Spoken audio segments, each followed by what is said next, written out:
My husband slept at Weiwei's on our wedding night. It was a promise I made to him before the wedding. I stayed silent. He was gone for 3 nights. Then, something happened. He completely panicked. The night was pitch black. The Sioux family estate at Cloudcrest Peak was ablaze with lights. The most luxurious villa among them was my and JC's new home. Every detail in the room screamed extravagant luxury. A custom-made wedding bed worth millions, draped with hand-embroidered red silk sheets. The air was thick, with the scent of expensive perfumes and champagne. But this atmosphere, meant to be intimate, was frozen by an icy silence.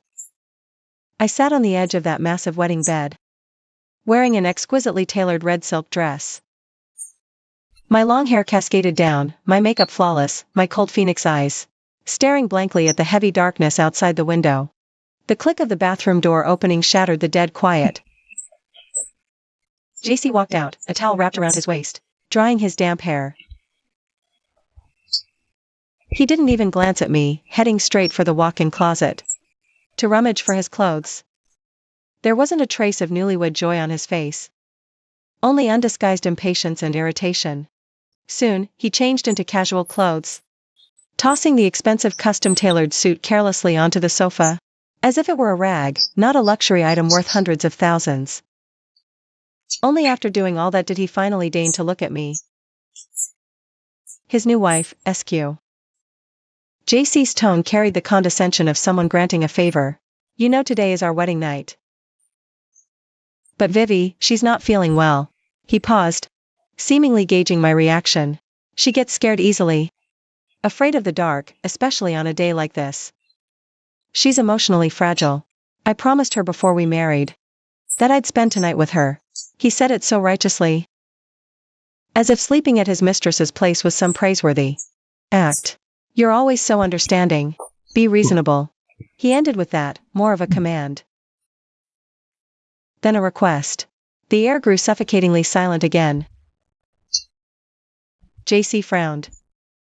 In the past, whenever he mentioned Vivi, I didn't cry, but I gave him the cold shoulder. My reaction today was off. Just as he thought I'd stay silent forever. My voice finally cut through. Fine. Just one word. Crisp, clean, devoid of any emotion. JC was stunned, hardly believing his ears. He had a whole speech ready to go. All that crap about how Vivi just needs me, how our connection is purely platonic, and how you're still my wife, it all died in his throat.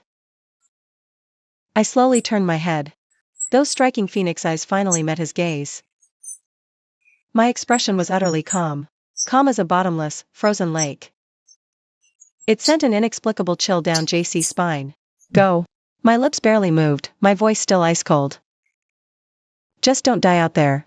That curse-laced sentence didn't anger Jiang Che at all. Instead, it made him relax.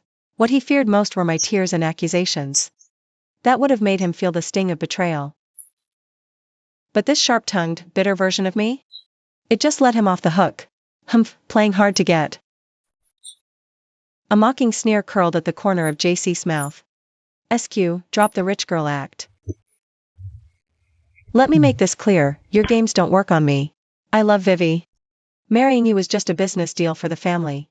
Know your place. He thought I was all bark, no bite.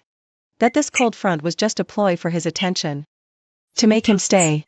What could this woman possibly do without him? She probably can't even open a jar by herself. With that thought, that strange unease in JC's heart vanished in an instant, replaced by a smug sense of total control. He grabbed his car keys and walked out without a backward glance. Slam. The door crashed shut with such force. It made the painting on the wall tremble. Finally, the world was completely silent. I remained in the same position, as if that deaf sound was just a breeze. I slowly raised a hand, removed the pair of exorbitantly priced diamond earrings from my ears, and tossed them carelessly onto the vanity. I picked up my phone, dialed a number. It was answered almost instantly. Boss Sue. A capable, steady male voice came through the receiver. It was my chief assistant, Lian. Assistantly, my voice still betrayed no emotion. Initiate project clean slate. Li Yan on the other end clearly paused for a beat. But his professionalism kept him from asking a single question. He simply replied in a low tone, "Understood, Boss Su. All relevant documents and agreements are ready to go." "Good." I ended the call, stood up, and walked to the massive floor-to-ceiling window, gazing down at the city's glittering nightscape below. That's where the Su family's vast business empire lies. And Jiang Che? He's nothing more than a pawn in that empire. A pawn I once thought I could use. But it turned out to be a rusted, rotten piece of scrap. For 3 years, he's been the Su family's live-in son-in-law, riding on our resources and connections. He went from a nobody clerk to the glorified general manager of the Su Group. I gave him status. I gave him wealth. I even tolerated his trashy little mistress, Vivi. I thought this sham marriage, this deal to appease the family, could at least buy us some surface-level peace. Until tonight. Our wedding night. And he ditches his bride to be with his side piece. This isn't just a simple insult. This is him spitting in my face. In the entire Su family's face. JC thinks I can't live without him. Pathetic. He'll never understand. An ant leaving means nothing to the elephant. I turn around, taking one last look at this lavish, ice-cold bridal suite. I'm not taking a single thing with me.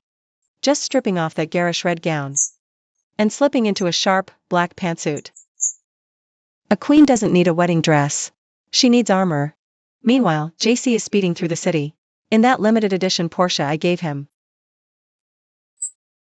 He pulls up to a mediocre downtown apartment building, taking the stairs 2 at a time. He unlocks Vivi's door with his key. JC, you're finally here. I was so scared. A petite figure in a white lace nightgown immediately throws herself into his arms, her voice trembling. The picture of damsel in distress, Jiang Che, instantly forgets the little annoyance he felt back with me. It's gone, vanished into thin air. He holds Vivi tight against him. He pats her back with false concern, voice tender as never for me. Don't be scared, baby. I'm here now, aren't I? Vivi lifts her tear-stained little face. Her eyes all red, like a frightened bunny. JC. Tonight's your wedding night with her. Was it selfish of me to call you? Will she be mad at me? I'm such a horrible person. She says it with fake guilt. But her body is clinging to JC like ivy, with zero intention of letting go. Don't even mention her. The moment JC hears her, he can't help but scowl. My cold, distant face flashes in my mind. Along with those words, "Don't you dare die out there." He playfully boops Vivi's nose. His voice dripping with smugness, he's just throwing a tantrum. Ignore him. That kind of spoiled brat needs to be put in his place. I'll let him stew for a few days. He'll come crawling back. Don't worry, he can't live without me. Really? Vivi bats her big, watery eyes, gazing up at him with adoration. Of course it's true. JC's ego is inflated to the max. At the Su family home, at the Su Group. Everyone has to listen to me now. Without me, SQ is completely useless. He basks in Vivi's worship and dependence. It makes him feel like an all-powerful king. Not the gold-digging husband who married up. You're the best, JC. Vivi goes up on her tiptoes and plants a kiss on his cheek. I knew you only had eyes for me. With a soft, fragrant woman in his arms, JC is completely lost in this little fantasy world. He scoops Vivi up, cradling her, and heads straight for the bedroom. Only one thought in his head, SQ. You can keep that big, empty mansion all to yourself. Just wait. You'll regret that attitude. He's dreaming of being in total control, completely unaware that a storm is brewing, one that will utterly destroy him. The next day. Harsh sunlight filters through the cheap blinds, hitting JC's face. He groggily opens his eyes. The first thing he sees is a strange, unfamiliar ceiling. The air smells faintly of instant noodles. Vivi is curled up next to him like a kitten, still sound asleep. This is Vivi's rented studio apartment. Tiny, nothing like Cloudcrest Peak, where just the walk-in closet is twice this size. It's like night and day. JC furrows his brow. Irritation sets in as passion fades. The stark reality is a rude awakening. He's used to waking up on a plush, top-of-the-line mattress every morning. Used to having a butler lay out his perfectly pressed shirts. Used to a chef preparing a balanced, nutritious breakfast. Here, all he can smell is last night's cheap perfume, mixed with the lingering scent of instant noodles. He gets up quietly, heading for the bathroom, but the movement wakes Vivi. JC, are you leaving already? She sits up, rubbing her sleepy eyes. The strap of her nightgown slips, revealing a pale shoulder. Her voice was thick with hurt and a desperate need to hold on. Seeing him look so pitiful and vulnerable, the irritation JC had been feeling was instantly replaced by a surge of masculine protectiveness. He sat back down on the bed, patting his head. His voice softened again. No rush. I'm just going to take a shower. You go back to sleep. No, I want you to stay with me. Vivi clung to him, looping her arms around his neck and cooing, sis. Do you think she's still mad? JC? You have to go home and explain things properly to her today. It's all my fault. Tell her not to blame you. All right, stop overthinking it. JC basked in this feeling of being needed. His ego was soaring again. He gave Vivi's back a few pats. His tone was confident. I know SQ's temper better than anyone. I'll bark, no bite. She spouts some harsh words one night. She's probably crying her eyes out now. Just waiting for me to come home and sweet-talk her. Planning his attitude for when he got back. Should he give her the cold shoulder first, teach her a lesson? Or be magnanimous, offer an olive branch? He decided he needed to tighten his grip on her from now on. Couldn't let her have these little tantrum opportunities anymore. They carried on their little love fest until almost noon. Finally, JC managed to extricate himself from Vivi's apartment. He deliberately didn't change his clothes.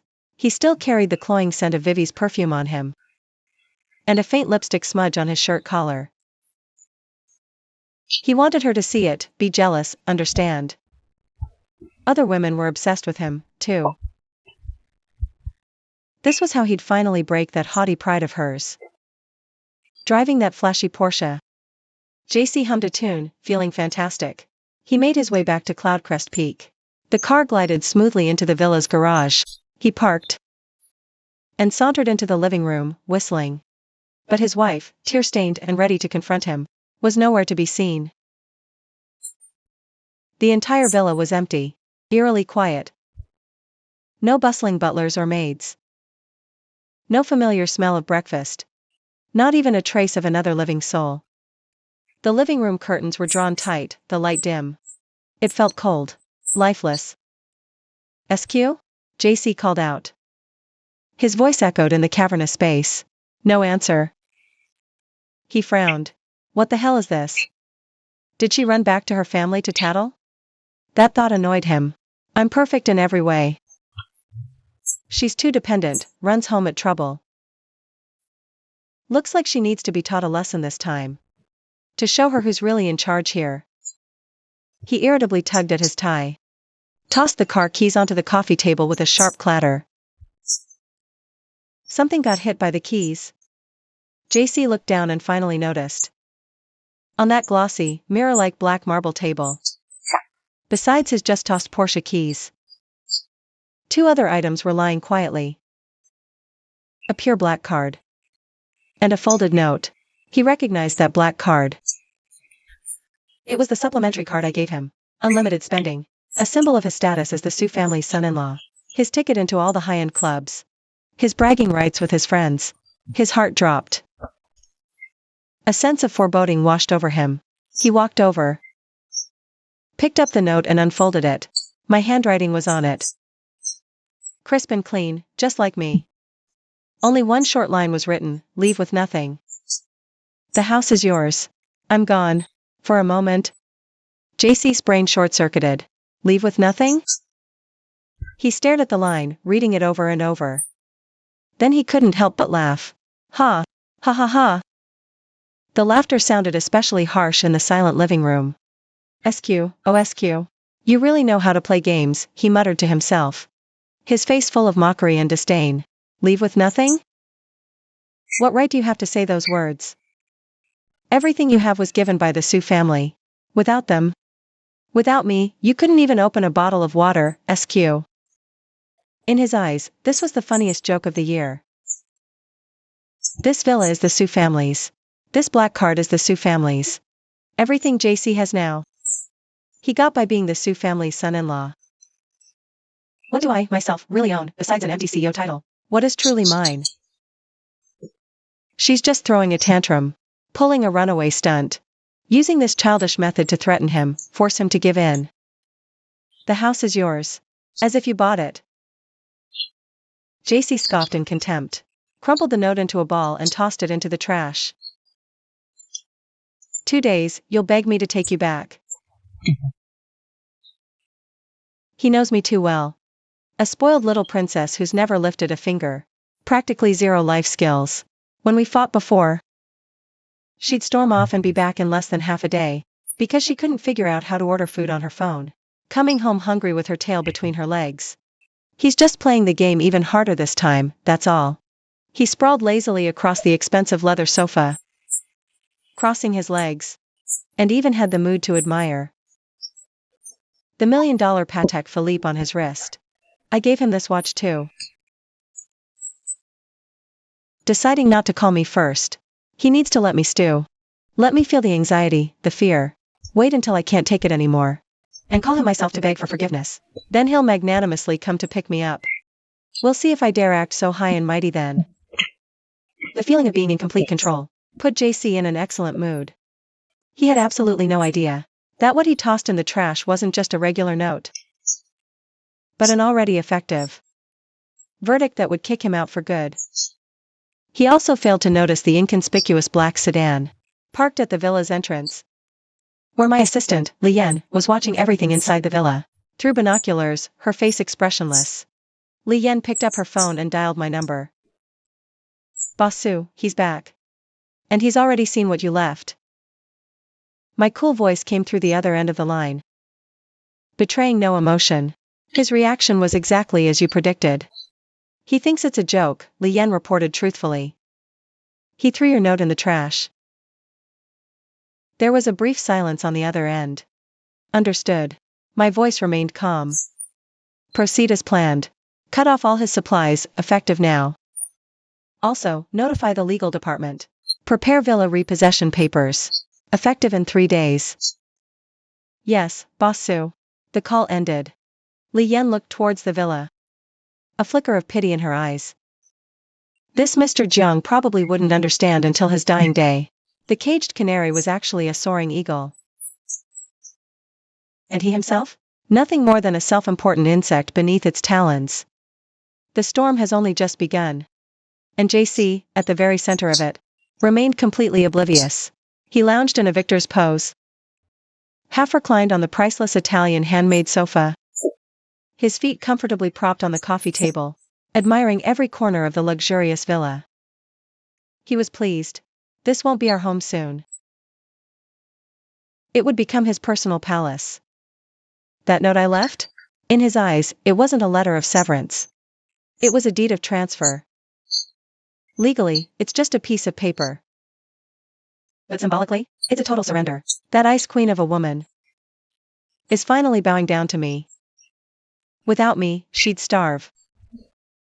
JC lets out a scoffing laugh. She's just a woman, he mutters to himself. What does she know about running the Sue Group? She always needed me. Give it 2 days. She'll be sobbing on the phone, begging me to come back and fix everything. She knows my price. A spoiled little rich girl, pampered her whole life. Can't even boil water, let alone navigate the cutthroat politics and backstabbing at the company. Without JC as her shield and sword, she couldn't close a deal to save her life. He's already picturing her groveling. He's got his demands lined up. First, she cuts all ties with her family. No more running back to daddy to tattle. Second, she accepts Vivi's place. Gives her the status she deserves. Just as JC is lost in this fantasy of total control. His phone screen lights up. A video call. Caller ID, baby Vivi. The smirk melts from his face, replaced by a soft look. He clears his throat, adjusts his posture, and answers. Vivi's face fills the screen. That delicate, no makeup look is perfect. Her eyes are red, like she's been crying. The cramped little rental apartment behind her makes her seem even more fragile. See, Che, she starts, her voice trembling on the verge of tears. Are you home? Is Sister SQ really mad? See? I'm fine, JC says smugly, panning the camera around. He shows off the vast, empty, luxurious living room. Just me here. Nice and quiet. It's very quiet. Vivi's eyes take in the opulent backdrop. A flicker of envy and greed, quickly hidden. Her face crumples with worry and guilt. It's all my fault. I shouldn't have called you on your wedding night. She must hate me. Che, maybe you should just give me back to her. I don't want to cause you trouble. As she speaks, tears start rolling down her cheeks. She wipes them with the back of her hand. A picture of pure, heart-wrenching distress. Every word melts JC's heart. She truly loves him, always putting him first. She suffers in silence, never burdening him with her pain. Not like me, always the ice queen. Acting like the whole world owes me a fortune. Silly girl, what are you talking about? JC immediately soothes her, his voice tender. He's never shown such affection before. Miming a gentle head pat. Don't be afraid, I'm here. She's just throwing a tantrum. She'll come around. Really? Vivi sniffles. Her voice timid.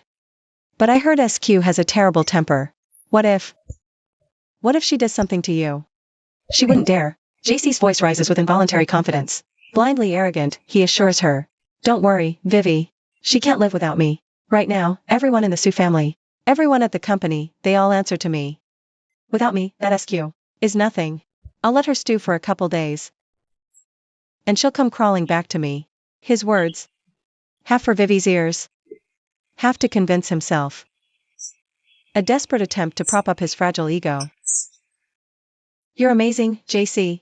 Vivi's tears instantly vanish, replaced by a bright smile. Her eyes sparkle with pure adoration. That look makes JC feel like the king of the world.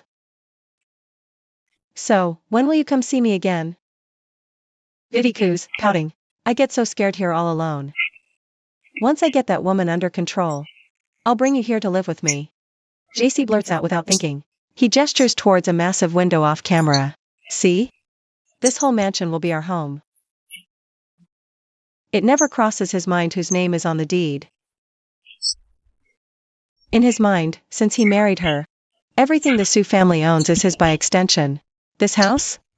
He lives in it like it's his birthright. Vivi almost squeals with excitement, but quickly lowers her voice, playing the considerate role.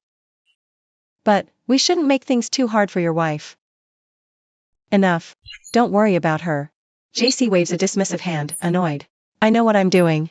Just be a good girl and wait for my call. Ending the video call, JC feels even more smug. Vivi's worship and dependence completely validate his delusion. He, Jung-chae, is an irresistibly charismatic and successful man. Leaving him was the biggest mistake I'll ever make in my life. He stood up. He paced the villa like a lion king surveying his territory. He looked for a drink in the dining room. But when he opened the massive double-door fridge, he froze. Empty. The housekeeper always kept it full. Filled the fridge to the brim every single day. Everything from air-freighted fruits from around the world, to all kinds of premium milk and imported drinks, you name it. Now, aside from a few lonely bottles of water, there's nothing. What the hell? Where is everyone? JC frowned, finally realizing that from the moment he got back until now, he hadn't seen hide nor hair of a single servant or the housekeeper. He took out his phone to call the housekeeper, only to find he'd never even saved the number. I handled the chores, he just reaped the rewards. A wave of inexplicable irritation washed over him. Whatever.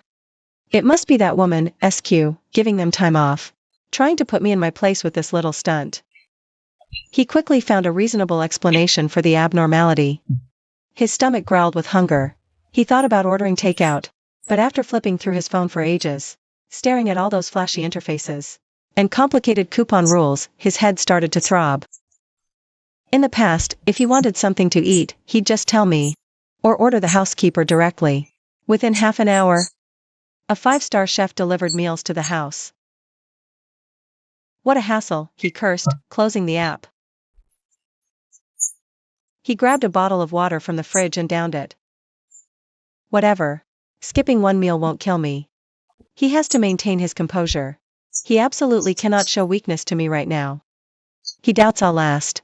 He returned to the living room, turned on the wall-sized home theater system, and started watching some random movie. Light and shadow played across the massive screen, and the top-tier sound system delivered earth-shaking audio. But he just couldn't get into it. He was all alone in the vast, empty villa. The silence wasn't peaceful anymore, it felt like an invisible hand tightly gripping his heart. It made him feel an unprecedented emptiness and unease. But he still forced himself to hold on. He leaned back on the sofa, telling himself over and over, "Don't panic. This is all a skew scheme. She wants to see me fail. I won't let her." Time ticked by second. Outside the window, the sky gradually darkened. The first day was almost over. JC kept glancing at his phone. The screen remained blank, no calls, no messages. He scoffed. "Still holding out, huh? Let's see how long you can last," he thought firmly. He was sure I'd be crying and calling him by tomorrow at the latest. When that happened, he'd make sure to teach me a lesson. With this certainty in mind, JC just kept wasting time on the couch. The seconds ticked by. Outside the window, the sunset's orange glow sank into inky blackness. Garden insects chirped, filtered in through the massive floor-to-ceiling windows, only making the dead silence inside feel even more jarring. That Hollywood blockbuster he'd mindlessly turned on was already reaching its finale in the home theater.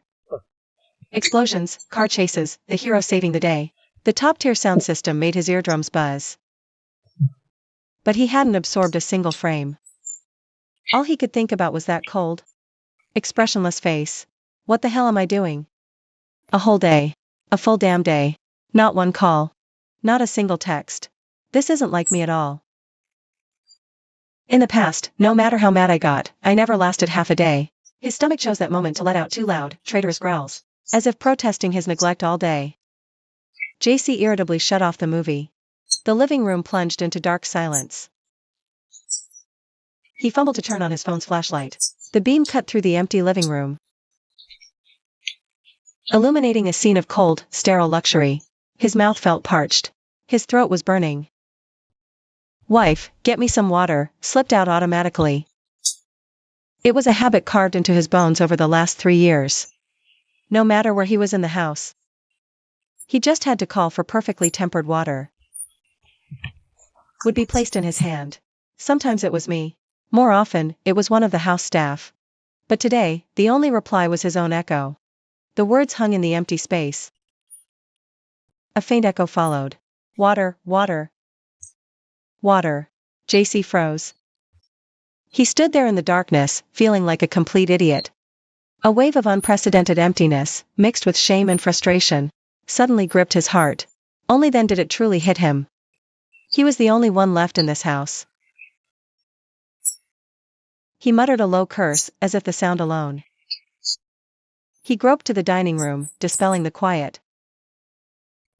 He flipped the light switch from memory. The harsh glare made him squint. And it also lit up his face, pale from hunger.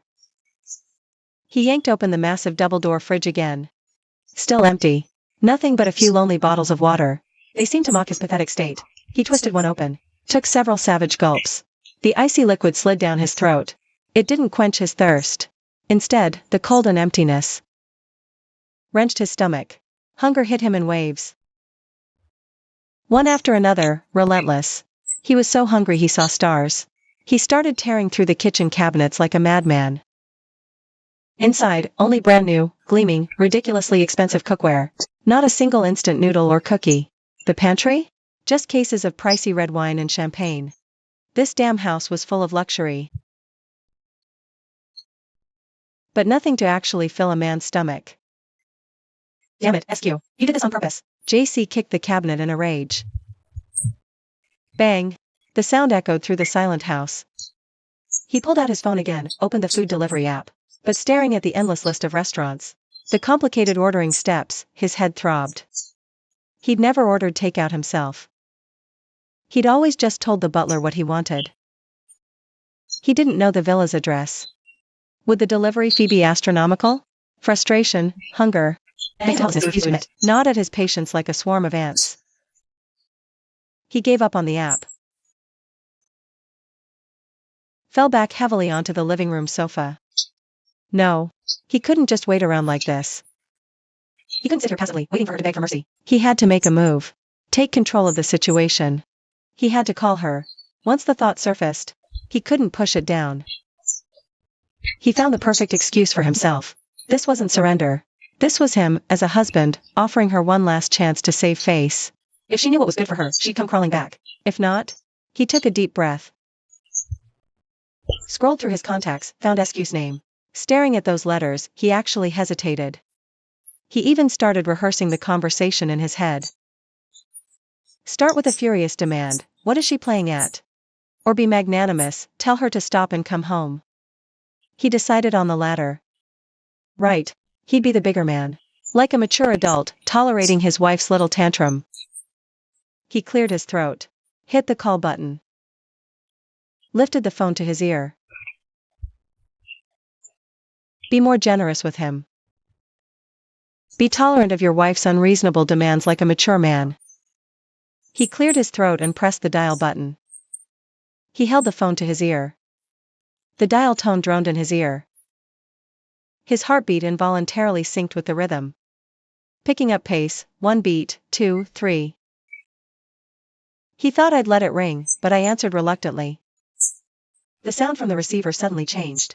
A cold, emotionless automated female voice came through. Hello. The subscriber you have dialed is powered off. Sorry, the subscriber you dialed is powered off. Powered off. JC froze completely.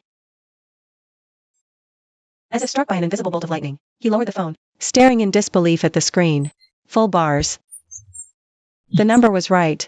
Desperate, he dialed again. Same result. Hello. The subscriber you have dialed is powered off. That icy, mechanical voice now sounded like the ultimate mockery aimed at him. Powered off? She actually turned it off? An uncontrollable panic finally breached the dam of his arrogance, instantly flooding his reason. This wasn't a tantrum. Someone throwing a tantrum keeps their phone on, eagerly waiting for your call. Why would she turn it off? Turning it off means cutting all contact.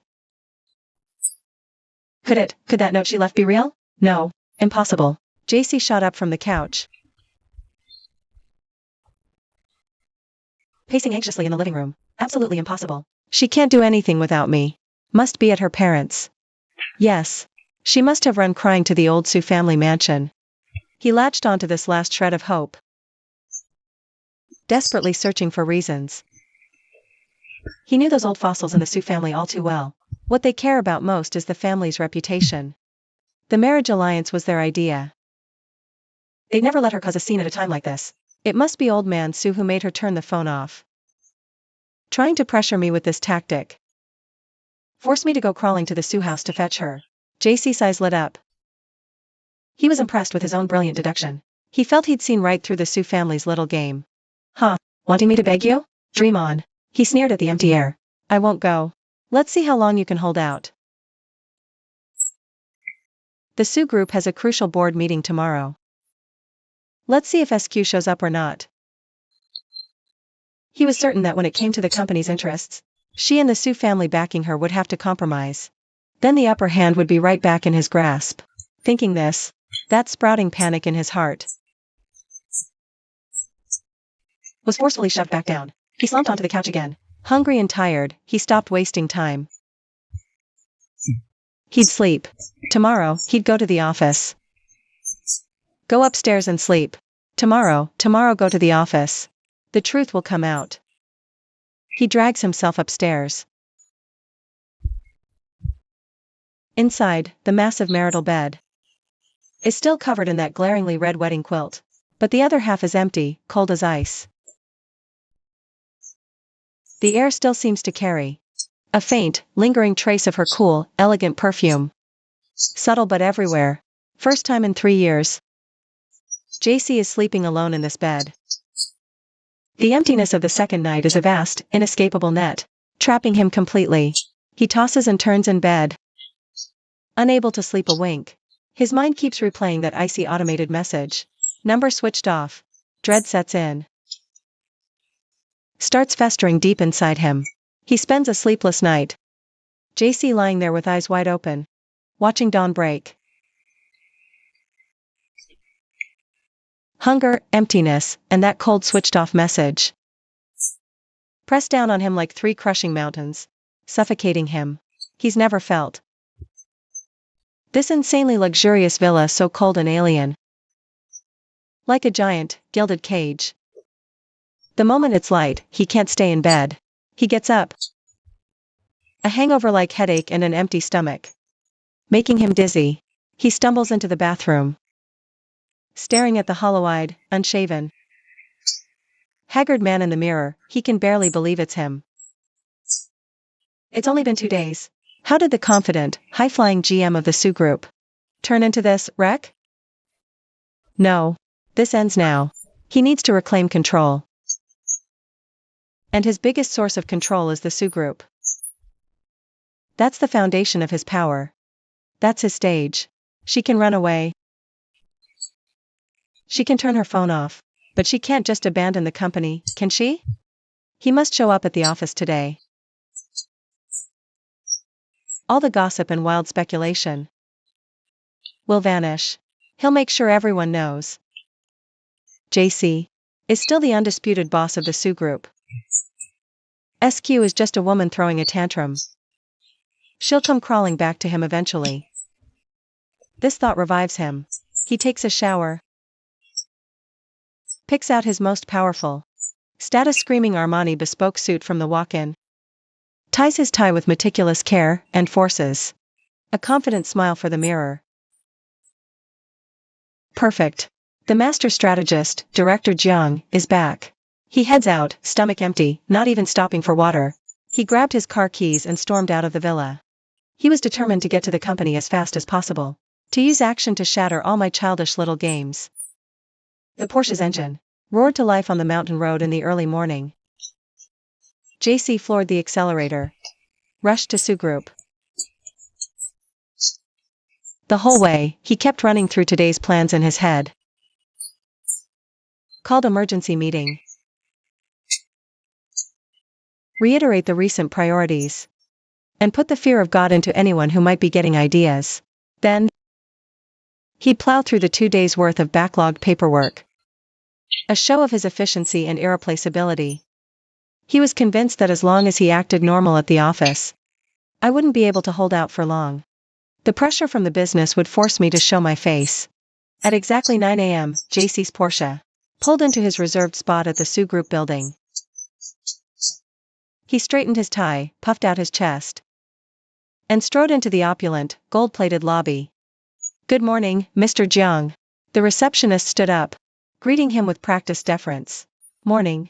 JC gave a curt nod, maintaining his usual air of authority. But as he headed for the private VIP elevator, his instinct screamed that something was off. Employees milling about the lobby looked at him, and their eyes shifted.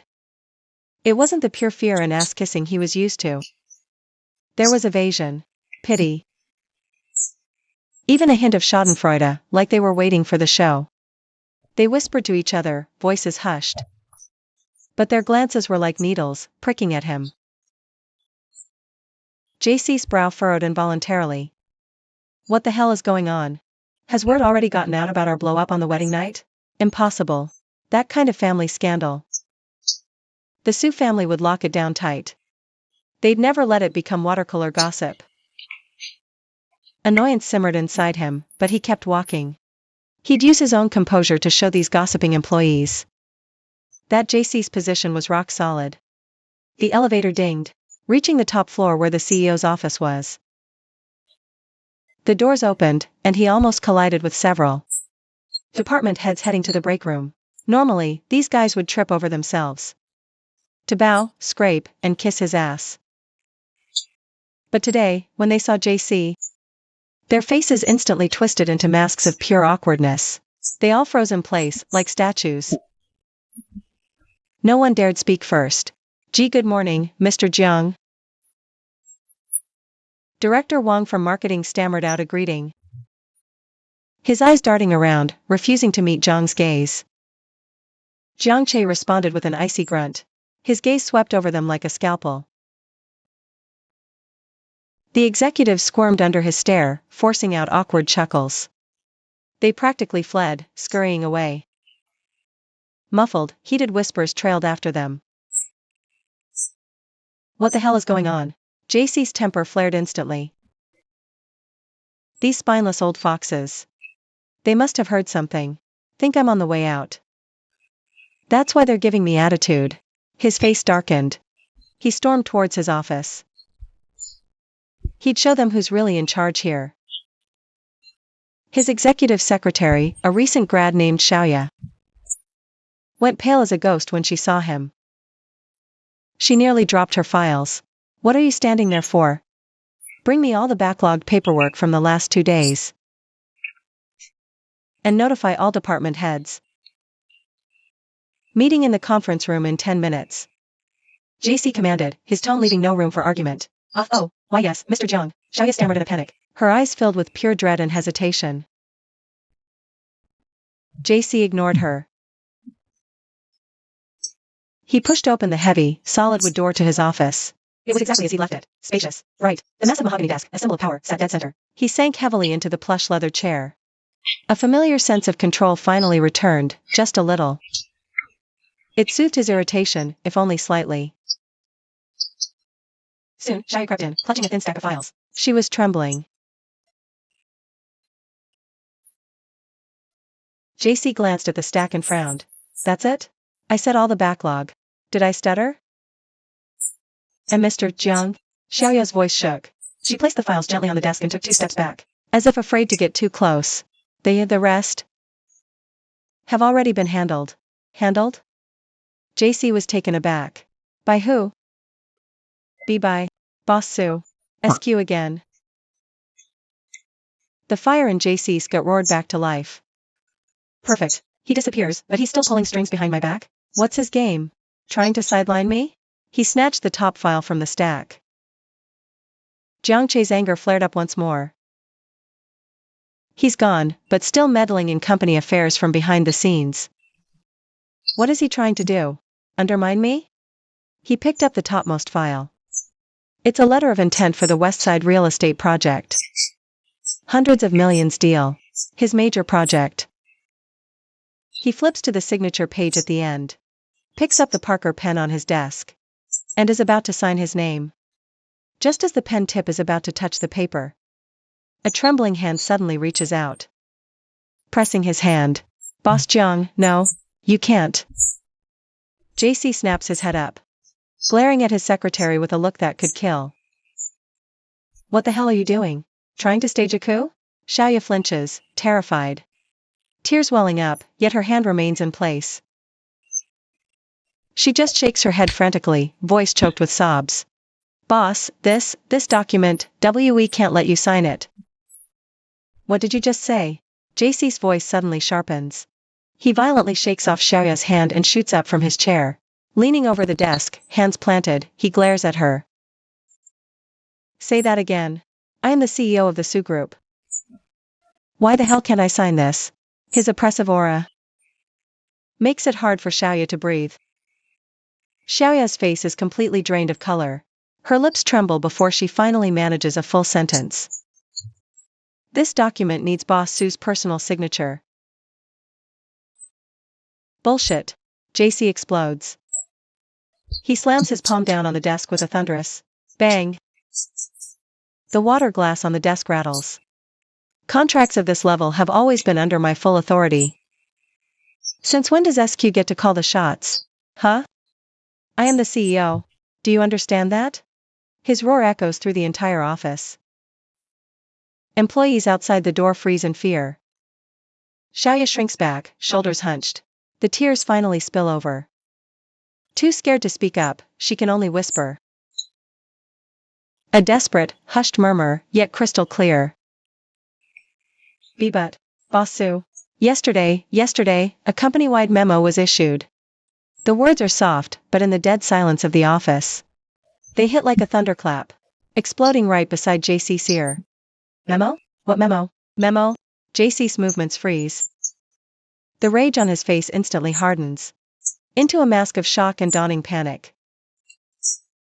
He stares, transfixed, at his secretary's tear-streaked face. His throat goes dry. He can't utter a word. He suddenly realizes, the game has changed. It's like it's completely slipped from his control. That woman he thought was crying, waiting for him to come back. That woman he thought couldn't live without him. Seems that without his knowledge, she's already woven a web of heaven and earth. And he's the prey that charged right in. Still utterly clueless. The panic of the third night. Finally, it's no longer emptiness and silence. A bone-chilling danger emerges, creeping from his feet to his head. That icy, bone-chilling sense of peril, like countless steel needles, piercing from the soles of his feet straight into his skull. It made JC feel like all the blood in his body froze in an instant.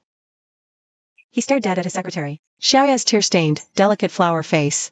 His throat went dry. He couldn't utter a single word. Announcement? What announcement? He forced the words through gritted teeth. His voice raspy like sandpaper grinding.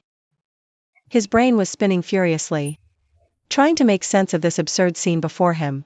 This little secretary he could fire at any moment. How dare she block him, the general manager, from signing? Talking about some company-wide announcement. This has to be SQ's scheme. She's behind this. She's humiliating him publicly. Spit it out. JC suddenly reached out, grabbing Xiaoya's slender arm with a vice-like grip. The force was enough to crush bone. What did she announce? Where? Show me. And Mr. Jiang, please don't. Xiaoya winced in pain, tears streaming, her face even paler. Trembling, she raised her other hand, pointing at the black desktop computer on JC's desk. It's on the company intranet. Sent yesterday afternoon. It pops up on login. The intranet. A login pop-up. JC's heart plummeted. He released Xiaoya's arm. It was as if all the strength had been drained from him. Staggering, he rounded the massive desk and collapsed into the leather chair that symbolized his power. No, this can't be. It's impossible. SQ. That woman can't even read a financial statement. How could she possibly access the company intranet? Issue some company-wide announcement? Someone's helping her. Trying to stage a coup. Yes, that has to be it. His heart, still swollen with arrogance and conceit, frantically scrambled to find one last shred of a reasonable explanation, refusing to accept the reality teetering on the cliff's edge. Get out. He growled, not looking up. Felt like she'd been granted a pardon. She scrambled out of the suffocating office on all fours, and gently closed the door. The world was once again Jiang Che's alone.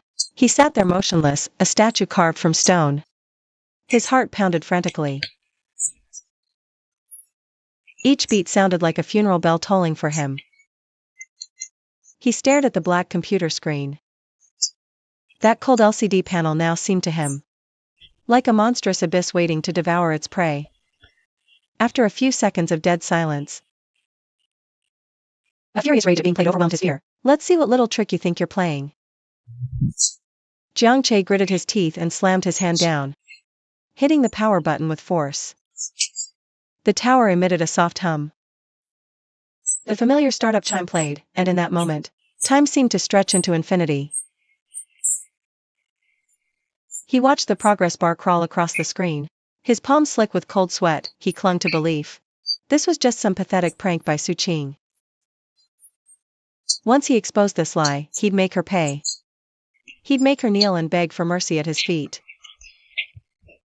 Finally, the familiar desktop wallpaper appeared.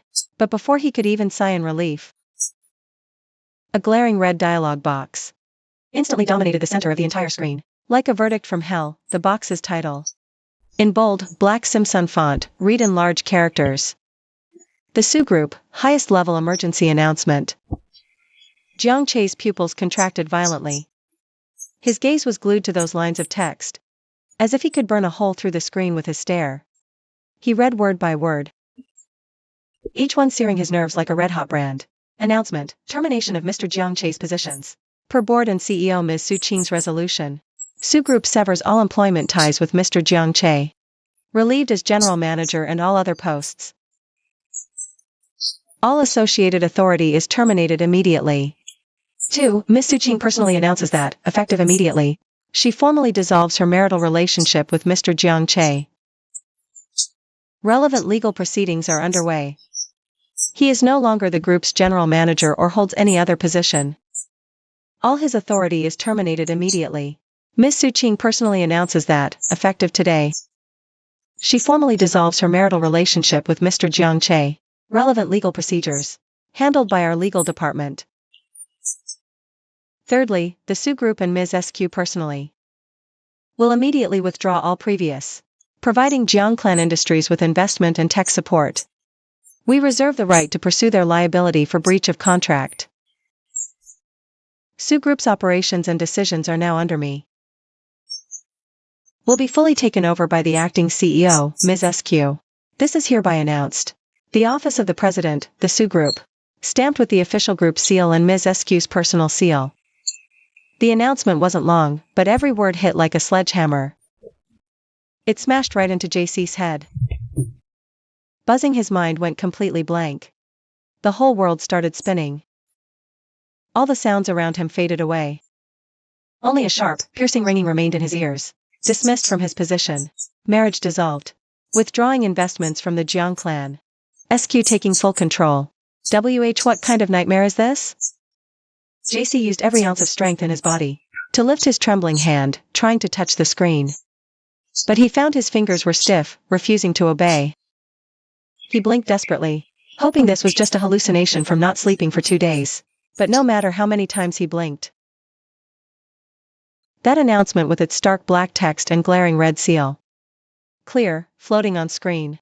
Every word radiated a cold, undeniable reality. No. Impossible. A low, guttural growl escaped his throat. Full of despair and disbelief. Fake. This is all fake. It's photoshopped. SQ had someone forge this. He shook his head, trying to shake off the horrifying reality. Out of his skull. He lunged for the mouse, wanting to close that damn pop-up window. But his hand was shaking too badly. He couldn't even grip a simple mouse. Clatter. The mouse slipped from his powerless fingers and fell to the floor. He pressed the CPU's restart button. Computer rebooted. Familiar startup sound and desktop. And then that godforsaken red pop-up window popped up again, not a pixel out of place. It's over.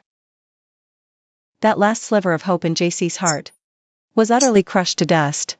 He finally understood. This wasn't a dream. Not a hallucination. Not some sick joke. It was real. That woman he thought was weak and helpless. The one he believed couldn't survive without him. That canary he thought he could control at will. Play within the palm of his hand. Without him knowing, had already struck back with the swiftest, most ruthless blow. A total, devastating reckoning. The general manager title? The Sioux family son-in-law? The connections and resources? All a lie. It was just a fancy coat SQ draped over his shoulders. Now she's displeased, and with one light tug, she ripped that coat off, taking his own bloody skin and flesh with it. All his wealth and glory, all his pride and arrogance. Everything he depended on to survive. It was all just that woman's charity. He wasn't some master strategist, Director JC. He wasn't even a pawn in the game. He was just a pet SQ kept in a gilded cage. A delusional pet who forgot his place. Now the owner's tired of him, so she just opened the cage and threw him back into the filthy wild. The worst part? She didn't just destroy him. She obliterated his entire family's hopes and dreams along with him. He thought of his parents back home, of all those uncles and cousins who relied on the Su family's investment. They saw him as the family's pride and joy, the golden boy who would lead the Jiang clan to glory. But now, that golden boy has been exposed by a single press release. He's a joke. A complete and utter laughingstock. A guttural, inhuman scream ripped from JC's throat. He lunged up from his chair like a rabid animal, his hands grabbing the computer monitor on his desk. With every ounce of strength, he hurled it to the floor. Crash! The monitor shattered into pieces on the expensive marble. Black plastic and glass shards flew everywhere. But it wasn't enough. He swept files off the desk, kicked over a bookshelf, and began destroying everything in sight in the office. Expensive antique vases, signed artwork, custom stationery. Everything that symbolized his former status and power was reduced to rubble in his blind rage. He was like a gambler who'd lost it all, making one last, pathetic struggle against despair. Outside the office, the employees listened to the violent commotion.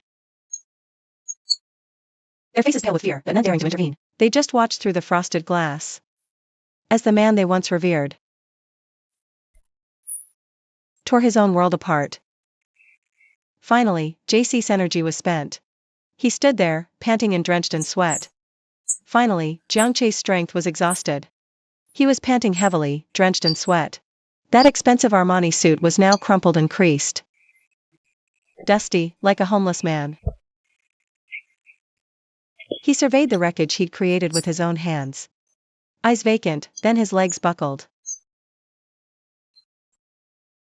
He collapsed into the mocking leather chair. He, JC, had fallen from the clouds straight into hell. It only took 3 days. He slumped in that cold leather seat. JC was gasping for air, great heaving breaths. Sweat dripped down his grimy face, falling onto the wrinkled Armani suit. The office was a disaster zone. Shattered porcelain, torn documents, a toppled bookcase. Like a silent battlefield. A testament to his recent frenzy and despair. After the extreme destruction came a suffocating, dead silence. In that silence, a single thought.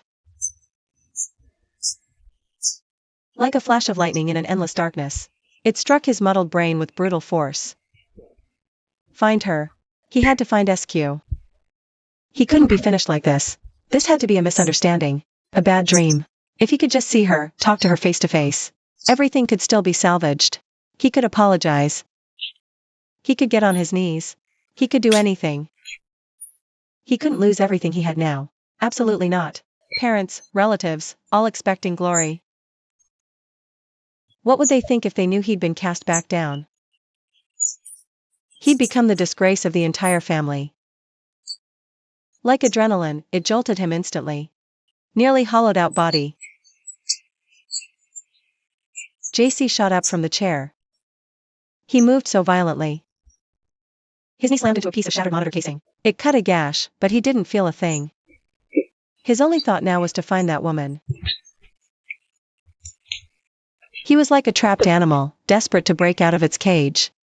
Stumbling, staggering, he lunged for the office door. Bang! He crashed through and burst out.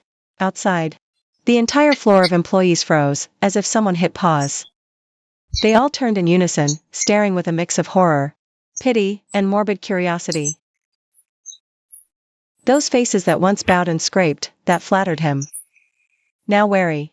What are you staring at? Get back to work, all of you. JC rasped, eyes vicious and predatory.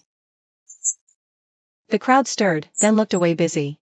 But the corners of their eyes stayed glued to him like superglue. Watching their fallen king's final descent still clung to him like glue. Watching the fallen king's final descent.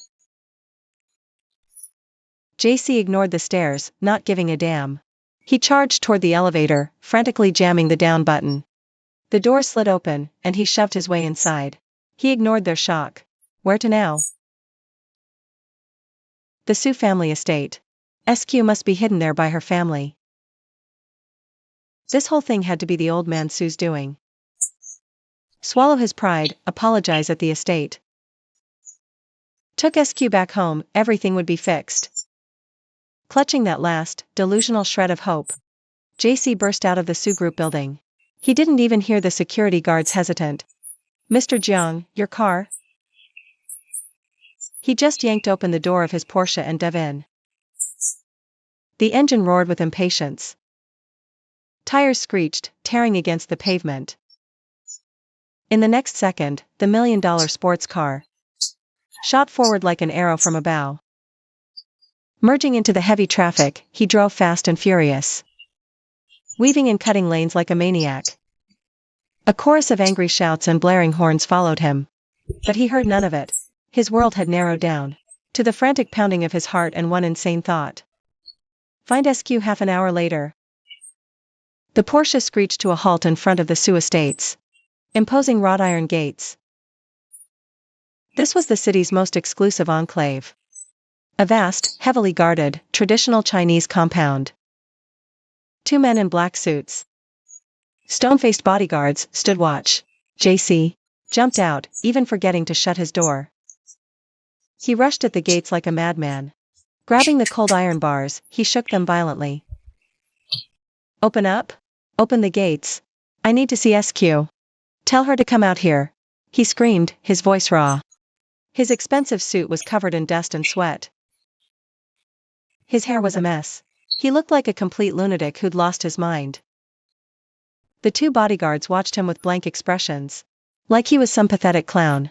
They didn't even bother moving. "I'm JC. I'm your master's son-in-law. Open this damn gate."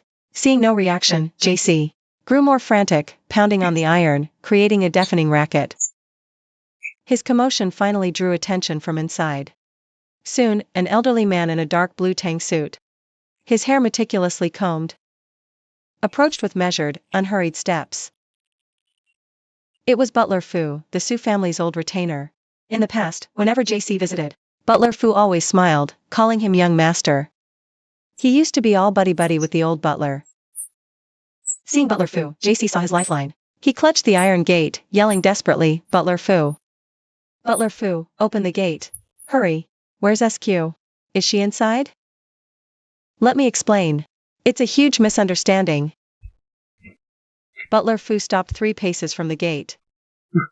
Through the cold iron bars, he looked at JC with a detached gaze reserved for a stranger. His stare was icy. His face was a blank mask, his voice flat, devoid of any warmth. "Mr. Jiang." Just 3 words hit JC like a thunderbolt. "Not son-in-law. Mr. Jiang." Those words were an invisible wall, instantly cutting him off from the Sue family. "The master's orders." Butler Fu's voice continued, each syllable a cold, hard stone, slammed into JC's chest. "The Sue estate is henceforth off limits to Mr. Jiang." "What did you say?" JC couldn't believe his ears. "I'm her husband. You can't keep me out." "Not anymore." Butler Fu's tone remained utterly unemotional, like he was stating a simple, irrelevant fact. "As for Miss Sue, she is no longer in the country." "Impossible." JC's composure shattered completely. "Where is she? Where are you hiding her?" "Miss Sue departed on a private jet for Europe yesterday afternoon. A month-long business trip." Butler Fu answered impassively. "Mr. Jiang, you should leave. Don't make a further spectacle of yourself here." With that, Butler Fu turned his back and walked away with the same measured, steady pace. He left JC alone, clinging to the cold iron gate like a fool abandoned by the world. Gone abroad? Business trip? No, that's a lie. She's still here, hiding somewhere. An address suddenly flashed in JC's mind. "I have a private villa in the suburbs. Hardly anyone knows about it. My true sanctuary. Even she's only been there once or twice. She must be there. She doesn't want to see her family, or me. So she's hiding out there." This thought reignited a desperate hope. He stumbled back to his car, swung it around, and slammed the gas pedal again, speeding like a madman toward the address in his memory. Another hour of frantic driving. When he finally found that sleek, modern villa nestled in the wooded hills. This sight hit him harder than the Sioux mansion's rejection. An even heavier, fatal blow awaited him. The villa's front door was crisscrossed with two glaring white seals. The black character's court seizure on the seals looked especially menacing in the fading twilight. Seizure? Why would it be seized? JC stood there, dumbstruck, feeling all his strength drain away. He finally understood. I wasn't hiding. I was using the most ruthless way to liquidate everything connected to him. This villa, perhaps due to some property rights or financial issues, was tied to him. So I'd rather let the court seize it than let him have any further connection to me. I was ripping him out of my world, root and stem, leaving not a single trace. A bone-deep chill rose from his feet, instantly spreading through his entire body. JC collapsed into his car seat, his hands trembling uncontrollably. He finally picked up his phone. He began his last desperate struggle, scrolling through contacts. Those he once thought were friends, brothers. Those who sucked up to him as Sue's son-in-law. He dialed the first number. Director Wong, who always called him brother. Hello? The familiar voice of Director Wong came through. Wong, it's me. JC. JC's voice carried a barely detectable plea. Do you know where SQ is? I can't find her. Beep beep beep. He hadn't even finished before the other end mercilessly hung up. JC was stunned. He stubbornly dialed again. This time, the automated message, the number you have dialed is currently busy. He'd been blocked. Refusing to believe it, he dialed a second, then a third contact. The result was the same. Some just didn't pick up. Some answered, only to hang up the moment they heard his name. Others simply powered off their phones. Those who usually fawned over him, calling him Brother Che, fighting to toast him, begging for favors, now all avoided him like the plague, utterly abandoned. He was finally experiencing the true meaning of those words. When he scrolled to the last one, a contact he thought might know something, my best friend. A female CEO of a fashion conglomerate, he hesitated for a long time. Finally, clutching at his last shred of hope, he dialed. The phone rang forever, just as he thought it would go to voicemail. It finally connected. JC, the voice on the other end, was icy, laced with mockery. Lee? Director Lee? JC's voice was hoarse and broken. Please, tell me, where is SQ? I just want to see him once, to apologize. Apologize? The woman on the other end of the line. She laughed coldly and mockingly. JC? Do you still not get it? You think a simple, sorry, fixes everything? She paused, her voice dropping to an icy, cutting tone. When SQ called you on your wedding night, what were you doing? You were in another woman's bed. You ground her face, the entire Sioux family's reputation, into the dirt. What gives you the right to beg for his forgiveness now? JC was left speechless, utterly choked. Don't call again. It's useless, the woman finally said. From the moment he decided to launch Project Clean Slate, you've been a dead man in his eyes. Oh, and by the way, I almost forgot to tell you, he's probably at his private vineyard in Paris right now, sipping on an 82 Lafite. He's too busy for trash like you. Click. JC clutched his phone, staring blankly from the driver's seat. The screen was still lit, displaying the endless list of calls that went unanswered or were cut short. Paris. Vineyard. 82 Lafite. Trash. Each word was a sharp blade, hacking away at what was left of his already shattered heart. Night fell. City neon lights filtered in, casting grotesque, shifting patterns on his ghostly pale face. He was like a forgotten ghost, trapped and paralyzed inside this expensive metal shell. Panic had peaked, and on that peak, an avalanche of pure despair crashed down. That icy trash was like a poisoned dagger, plunging with perfect accuracy into the last warm spot in JC's heart. Then, with a brutal twist, all his pride, all his delusions, All the excuses he'd woven for himself were ground to dust in that instant. He wasn't some misunderstood romantic hero. He wasn't some brilliant business strategist. He was just garbage. Trash tossed out of the mansion. Out of high society, thrown right back onto the dumpster heap. The air in the car felt vacuum-sealed. He gasped for breath, but it felt like inhaling shards of ice into his lungs. His once prized Porsche now felt like a gilded metal coffin, cutting him off from the glittering world outside, leaving only endless darkness and suffocation. He had no idea how he even managed to start the car. He had no idea where he was going.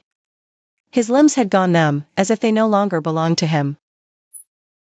He just kept mechanically pressing the gas, turning the wheel. Like a ghost who'd lost its soul, aimlessly drifting through the city's river of cars. The city's neon lights flew past his eyes, turning into a blur of harsh, glaring spots. Those lights that once made him feel like the city's master now seemed to be cruelly mocking his pathetic state. A sliver of awareness returned. The car had stopped in a place both familiar and strange. The rundown apartment building where Vivi rented. This was his last safe harbor. That thought was like a fragile spider's thread, clutched desperately in the storm of his despair. SQ had thrown him away. The whole world had betrayed him. But he still had Vivi. Vivi loved him. She saw him as her sky, her hero. She was delicate, kind. She would comfort him with her warm embrace. Tell him everything would be okay. He still had Vivi, like a drowning man grabbing the last piece of driftwood. He shoved the car door open and stumbled out. He even forgot to lock the car. Just staggered forward, one step at a time, utterly lost, dragging leaden legs toward the apartment door. Full of confidence and swagger. His wrinkled Armani suit was covered in dust and sweat stains. A dried blood stain on his knee. His face was unshaven. His eyes bloodshot. He reeked of failure and decay. He climbed the stairs, stood outside Vivi's door. His raised arm felt like a ton weight. For the first time, he felt such profound fear. Afraid that if he opened this door, even this last, only warmth, was just an illusion. As he hesitated, sudden, hurried footsteps sounded from inside. And the sound of frantic rummaging. JC froze. A sense of dread washed over him. He stopped hesitating. Pounded on the door with force.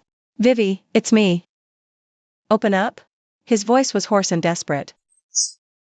The noise inside stopped abruptly. A few seconds passed. The lock clicked, and the door cracked open from within, revealing Vivi's face, makeup flawless, but etched with wariness and disgust. Seeing JC's wretched state on her doorstep, she was startled at first. Then the disgust on her face became completely unconcealed. What do you want? Her voice held none of its usual sweet, cooing tone. It was ice-cold, bone-chilling. JC's heart plummeted. But he still forced himself to muster a smile uglier than crying. Vivi, I'm in trouble. I saw it. Vivi cut him off coldly. She waved her phone. The screen clearly showed the Sioux Group's announcement, the one that had already spread through the entire financial world. The Sioux Group's former general manager, Mr. Jiang Che. Her tone was laced with sarcasm, sharp as a blade. You're the city's biggest celebrity now. JC's face instantly drained of color.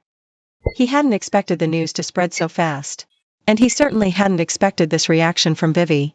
Vivi, listen, let me explain. He desperately tried to grab her hand, but she jerked it away as if he were plague-ridden. Explain what? Explain that you're a penniless loser now? Vivi slammed the door open completely, revealing a fully packed suitcase behind it. That suitcase. JC had gone with her to buy it. He'd said he'd take her traveling the world someday. Vivi, what are you doing? JC stared in disbelief at the suitcase. Then at Vivi's cold, unfamiliar face. What does it look like? I'm leaving. Vivi crossed her arms, looking down at him from her superior position. A cruel, cold smile curled at the corner of her mouth. JC, you didn't actually think I loved you, did you? You? A social climbing gold digger from the boonies? I loved your ridiculous arrogance and stupidity? Each word was like a resounding slap, viciously striking JC across the face. He was completely stunned, just staring blankly at the woman he once thought was as pure as a white lotus. Watching her tear off all her disguises, revealing her most vicious, true self. Let me tell you something. I only looked at you because you were the Sioux family's son-in-law. I was after your money, your connections, that unlimited black credit card of yours, the Porsche you drove. Vivi pointed at him, every syllable dripping with deep-seated hatred and contempt. Pretending to be innocent around you made me sick. Playing the devoted girlfriend for 3 whole years. It was exhausting. You think you're a hero? You were SQ's lapdog. Now you're less than a dog. No. You said you loved me for who I am. JC mutters to himself, making one last pathetic attempt to defend himself. He can't accept he threw me away for love. Only to find out the so-called true love was a complete and utter lie. Someone who loves you? Ha, ha ha ha. Vivi laughs like it's the funniest thing ever. She doubles over, laughing so hard tears almost come to her eyes. What makes you think you're lovable?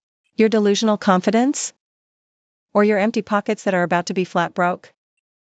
You can't even keep the Villa SQ through you as a bone. And you expect me to slum it with you? In your dreams, loser. With that, she ignores JC, who's frozen in shock. She grabs her suitcase and tries to push past him. Don't go. JC snaps out of it. He instinctively reaches out and grabs Vivi's arm. His eyes are full of a last, desperate plea. Vivi, please don't leave. I have nothing left. You're all I have. Let's start over. I'll work hard, I'll make money. Get off me. Vivi winces in pain from his grip. A flash of cruelty crosses her face as she yanks her arm away. But JC clings to her like a lifeline.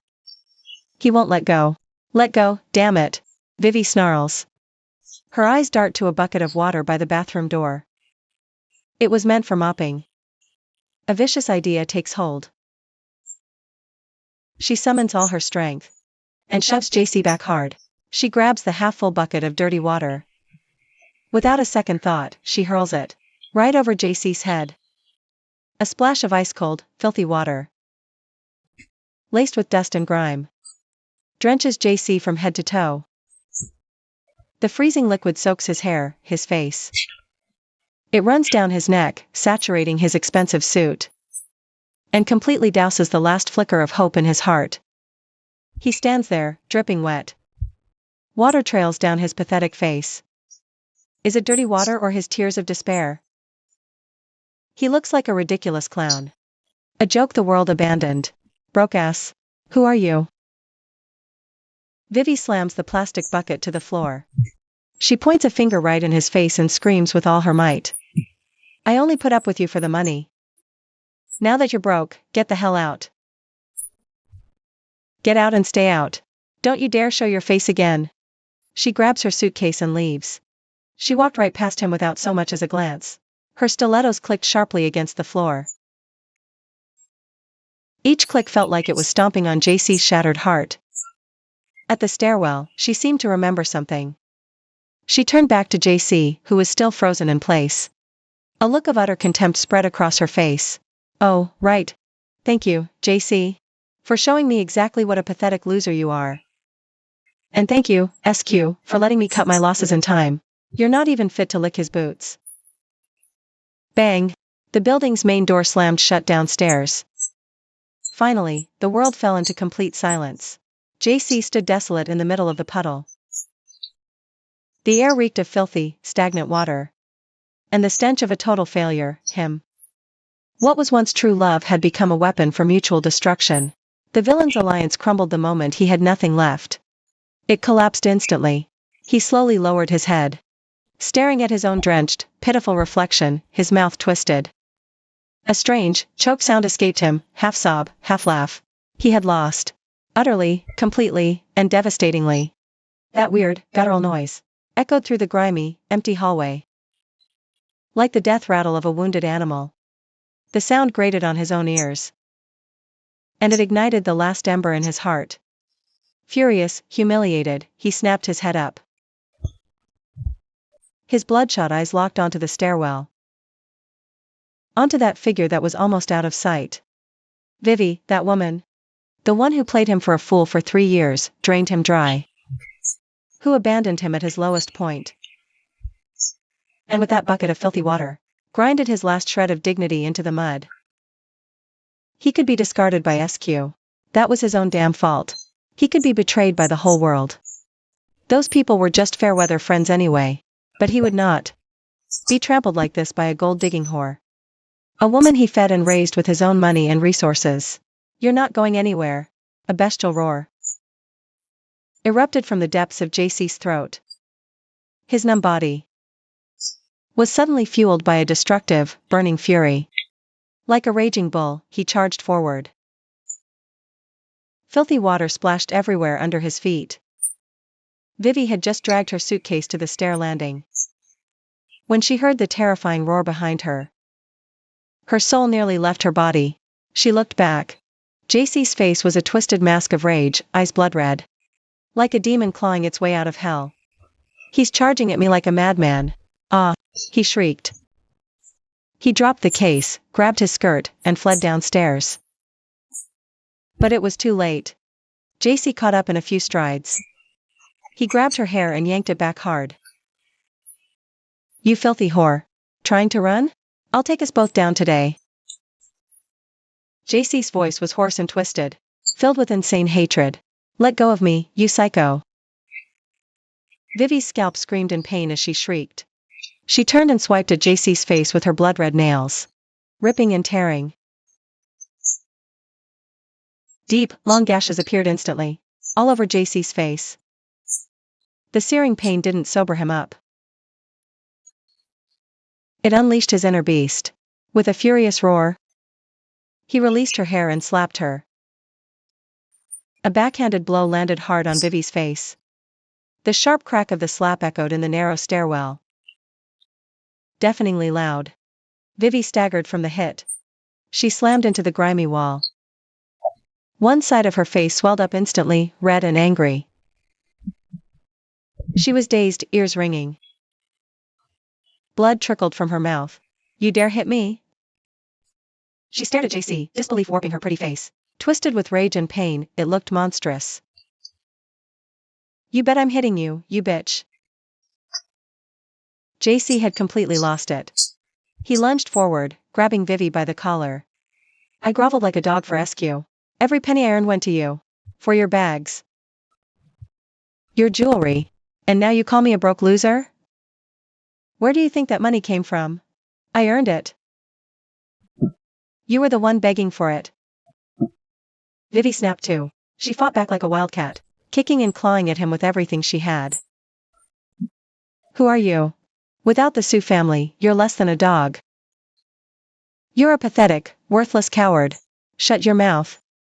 The word coward cut deep, making JC see red. He shoved Vivi away violently. They tumbled down the stairs together in a tangled heap.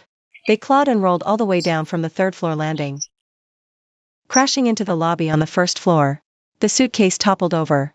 Clothes and makeup scattered everywhere. An expensive perfume bottle shattered on the floor, mixing with the stench of dirty water and the tang of blood, creating a sickening, foul odor. The commotion was massive. It had already roused the tenants in this old apartment building. Bang, bang, bang, doors slammed open one after another. Heads started poking out from behind doors. They watched the shameful scene with contempt. Oh my God, isn't that the girl from the third floor? What's she doing fighting with someone? Who's that guy? Dressed all fancy, but acting like a total lunatic. I think I've seen him on the news before. Isn't he the son-in-law who got kicked out of the Sioux family? That's him. What's his name? JC? TSK TSK TSK. You never really know a person, do you? The whispers from the crowd were like red-hot needles, stabbing right into JC and Vivi's ears. Their ugly little spectacle was drawing more and more onlookers. Hearing those comments, Vivi burned with humiliation and rage. All her pretenses were ripped away. leaving only the most pathetic, hideous core. And she blamed it all on JC. "This is all your fault. You're the one embarrassing me," she shrieked, scrambling up from the floor. Grabbing a stray high heel lying nearby, she swung that sharp stiletto heel with all her might, aiming it at JC. JC grunted as it connected. He snatched the shoe from her and flung it aside. Then his hands clamped around Vivi's throat, pinning her to the wall. "Say that again," he roared, eyes bloodshot. A vein bulged on his forehead. "I gave up the Sioux family for you. And now you're blaming me." "I'll let you go." Vivi choked, her face turning purple. Struggling for air, she kicked him between the legs with her last strength. "Arg!" JC held in agony, doubling over, clutching his crotch in pain. Seizing the moment, Vivi scrambled on all fours, bolting out the main door, desperate to escape this nightmare of public shame. "Get back here," JC gasped, catching his breath. He took off after her. And just like that, their trashy drama spilled from the stairwell right out onto the busy street. Under the neon-lit night, cars streamed by. A soaking wet man, face covered in scratches, chased a disheveled woman. Her hair a mess, they brawled on the sidewalk. "You gold-digging whore," he screamed. "Give back everything I ever bought you. In your dreams. You owe me, you broke-ass loser. You're nothing without a woman to leech off of." It was more dramatic than any soap opera. Pedestrians stopped in their tracks, pulling out their phones to hit record. Camera flashes are going off like crazy, capturing every ugly, desperate detail of their faces. Look, it's a real-life rich family scandal. Isn't that the Sioux Group's ex-son-in-law? Oh my god, he's fighting with his side chick in the street. Serves him right. Ditched bride for her. Got himself kicked out by the Sioux family CEO. Now even his side chick ditches him for being broke. How satisfying. That's exactly what a scumbag like him deserves. Quick, record it and post it online. I've got the perfect title. The Final Meltdown, The Scumbag and His Gold-Digging Mistress. The crowd's gawking and gossip is like pouring gasoline on a fire. It ignites the last shred of sanity they had left. JC hears the taunts of scumbag and serves him right. He sees the relentless phone cameras pointed at him. He knows it's over. He's not just been dumped by SQ. He's been branded a public disgrace for the whole world to see. And Vivi, she looks at those lenses and sees the bleak, pathetic future staring back at her. Her sugar daddy scheme failed, and now she's the city's biggest joke. How is she ever going to show her face in high society again? Despair and rage make her snap completely. She stops caring about appearances. She lunges at JC like a rabid animal, using her nails, her teeth, anything she can get her hands on. Attacking the man who ruined her fairy tale. The couple who once whispered sweet nothings in bed. Who dreamed of a perfect future together. Now they're tearing into each other publicly. A disgusting, vicious spectacle of mutual destruction. They're desperate to drag the other down deeper into hell, not realizing they're already at rock bottom. Finally, building security arrives and, after a huge struggle, manages to pull the two apart. JC slumps to the ground. His Armani suit is shredded to rags. Hanging off him, his face and neck covered in scratches and blood. He looks like a beaten, mangy stray. Vivi is held back by a guard. Disheveled, makeup smeared, sobbing hysterically. She's still screaming curses. They're surrounded by a wall of people. And countless cold, unblinking phone cameras. They know, after tonight, they'll be the biggest laughingstock this city has ever seen.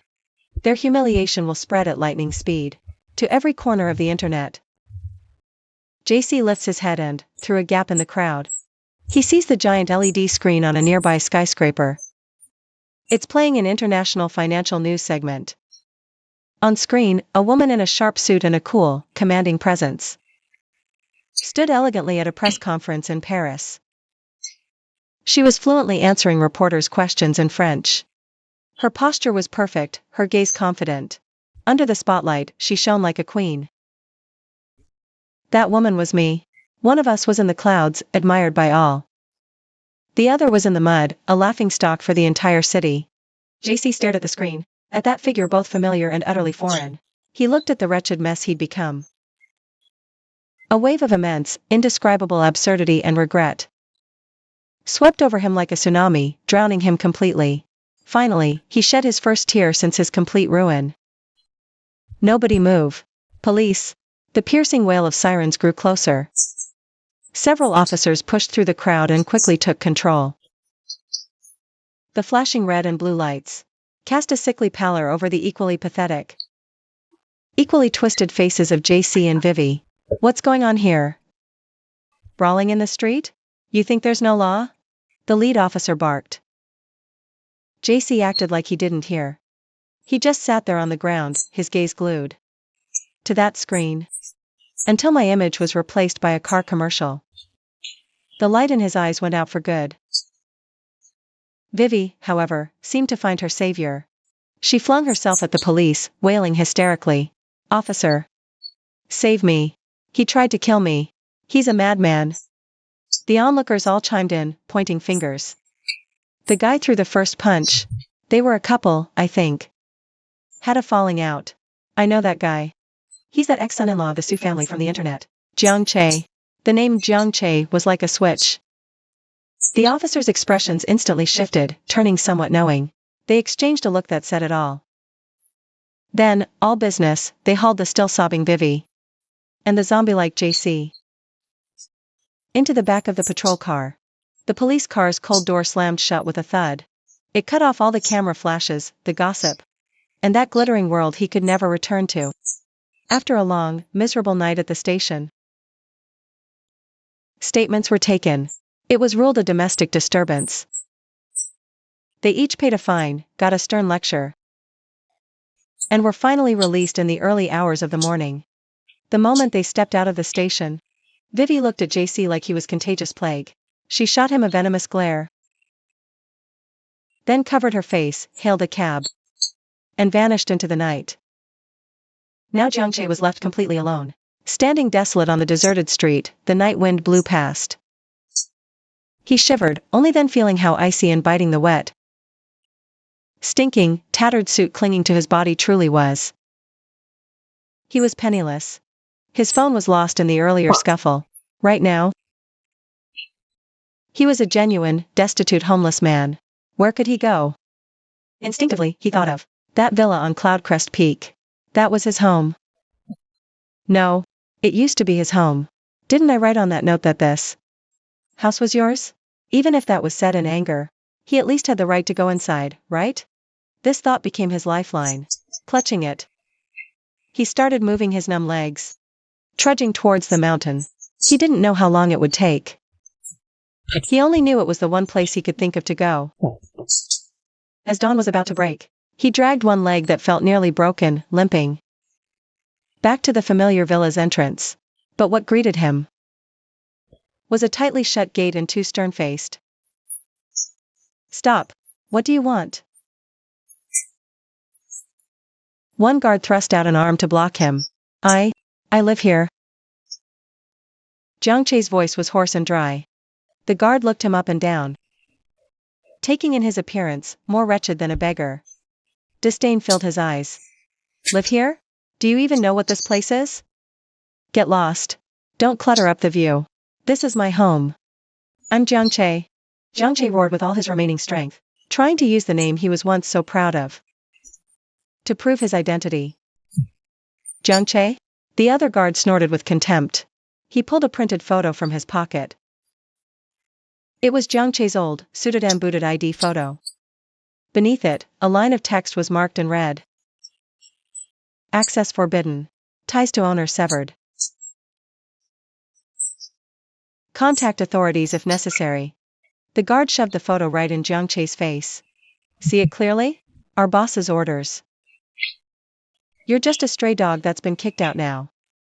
If you don't scram, we will call the cops. The word stray dog hit him like a sledgehammer, crushing into his chest.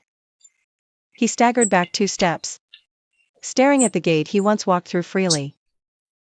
Now it stood like an insurmountable, icy mountain.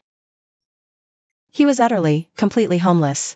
In the following days, Jiangche truly learned the meaning of social death. The video of him and Vivi brawling in the street that night, with all the sensationalized commentary added on top, viral online, 100M plus views. He became the year's biggest laughingstock of the elite circles. The end of the road for the century's worst gold-digging scumbag. Every insulting label was slapped on him for good. Penniless, he could only huddle under an overpass, scavenging through trash bins, surviving on other people's leftovers. After a few days, he was gaunt, a shell of himself, reeking of filth. No different from a real homeless bum. But that pathetic shred of pride deep down wouldn't let him just sink. I can't end like this, he told himself. I still have skills, experience. I was the general manager of the Sioux Group. I took projects from zero to hundreds of millions. Just give me one chance, I can make a comeback. He borrowed a little money from a kind passerby, went to the cheapest internet cafe. He spent a whole day polishing up a fancy resume. He left out the Sioux Group's name, only highlighting his extensive project management experience and glorious track record. Confidently, he sent out his first application for a VP position at a mid-sized company. Surprisingly, they called him for an interview almost immediately. JC was over the moon. With his last bit of cash, at a cheap, second-hand clothing store, he bought a suit that was barely presentable, cleaned himself up to look halfway human. Interview was perfectly smooth. The HR director was very impressed with his resume and demeanor, was practically ready to hire him on the spot. Mr. Jiang, we are very impressed with your capabilities. We have no issues on our end in principle. The final step is just for you to fill out this employment background check authorization form. The HR director smiled, handing over a document. JC's heart sank like a stone. A background check. That meant his history at the Sioux Group couldn't stay hidden. But it was too late to back out now. He signed it with a heavy hand. All right, Mr. Jiang. Please wait for our notification. You'll have a result by tomorrow at the latest. JC left, clinging to a sliver of hope. He thought the company valued his skills. Maybe they wouldn't care about the tabloid drama. But the next day, what he got wasn't a job offer. It was a cold text message. Mr. Jiang, we regret to inform you, after comprehensive evaluation, profile doesn't align with requirements. Wish you success. Doesn't align. Just yesterday they were all over me. JC couldn't accept it. He called to ask, but the person on the other end, the HR rep's tone was ice cold and dismissive. I'm sorry, it's a company decision. We can't disclose specifics. And then they hung up. JC refused to give up. He went to several more interviews. The pattern was always the same. The interview would go great. But the moment the background check started, radio silence. One time, the owner of a small startup he was on decent terms with finally broke down and told him the truth over the phone. JC, man, it's not that I don't want to help. We just got the word. The word is out. No one in the industry will touch you. Hiring you is like declaring war on the Sioux family, bro. My small operation can't take that heat. They'd crush us with a flick of their finger. JC's mind went blank. It was like an explosion. He finally understood. This wasn't bad luck. It wasn't a coincidence. This was her doing. She might be out of the country, but her invisible hand had already woven a net around him. I'm not trying to beat him. I'm going to blacklist him completely. I'll make sure he has no place in the city, no future in this entire industry. This is total resource dominance. I don't even need to show my face. All it takes is one word from me, one hint, and a whole army of people will scramble to do my dirty work. SQ, you vicious bitch. JC gripped the phone, his knuckles white with rage. He ground his teeth. The job hunt was a dead end. JC made a desperate move. He'd start his own business. He still had his brains. He remembered the core data from a few projects he'd worked on. He could copy those successful models. He spent days and nights writing what he thought was a foolproof business plan. Then he took that plan and started applying for bank loans. It was worse. No bank would take him. Big national ones or small local commercial banks. The answer was always the same. We're sorry, Mr. Jiang. According to our risk assessment model, your personal credit score is too low. We cannot approve a loan for you. Mr. Jiang, your project looks promising, but you personally have been flagged as high risk. It's a policy from our head office. He's been blacklisted by every single bank. He's become a public enemy, a pariah that everyone wants to kick. Finally, he ran through every last cent he had. Hunger forced him to shed every shred of his dignity. He thought about delivering food, but registering as a driver required real name verification. System flagged him, denied. He tried to get work at a construction site, but the foreman took one look at his scrawny, useless frame. Can't lift, can't carry a thing, he said, and threw him right out. Society had completely cast him out. All he could do now was wander the streets aimlessly. A lost soul with nowhere to belong. The lowly jobs he used to look down on now wouldn't even give him a chance. That afternoon, starving and exhausted, he curled up in a corner of a mall to rest. On the mall's giant screen, a news report was playing. It's reported that under the leadership of CEO SQ, Su Group oversees up 300%. Its stock price has hit a record high once again. Ms. Su, with her ruthless tactics and sharp business acumen, has been hailed as the Iron Lady of the business world. She boosted Su Group's global reach to unprecedented heights. On the massive screen, the newscaster's crisp, clear voice, like sharp icicles, pierced through the noisy crowd, driving straight into JC's eardrums. He was curled up in the corner, his grimy body leaning against the cold wall, head tilted back, staring blankly at the woman on the screen, familiar, yet a complete stranger. Ruthless tactics, sharp acumen, Iron Lady. Every one of those words used to be the very things he bragged about himself. He had boasted to Vivi, to all those friends who used to suck up to him. She's nothing without me. I'm the one holding the company together. But now, reality had slapped him with the loudest, cruelest blow. Without him, the Su Group stock is hitting new highs. Without him, she's become the queen everyone's watching. And he's become the bum hiding in the corner, not knowing where his next meal is coming from. The news on the screen soon changed.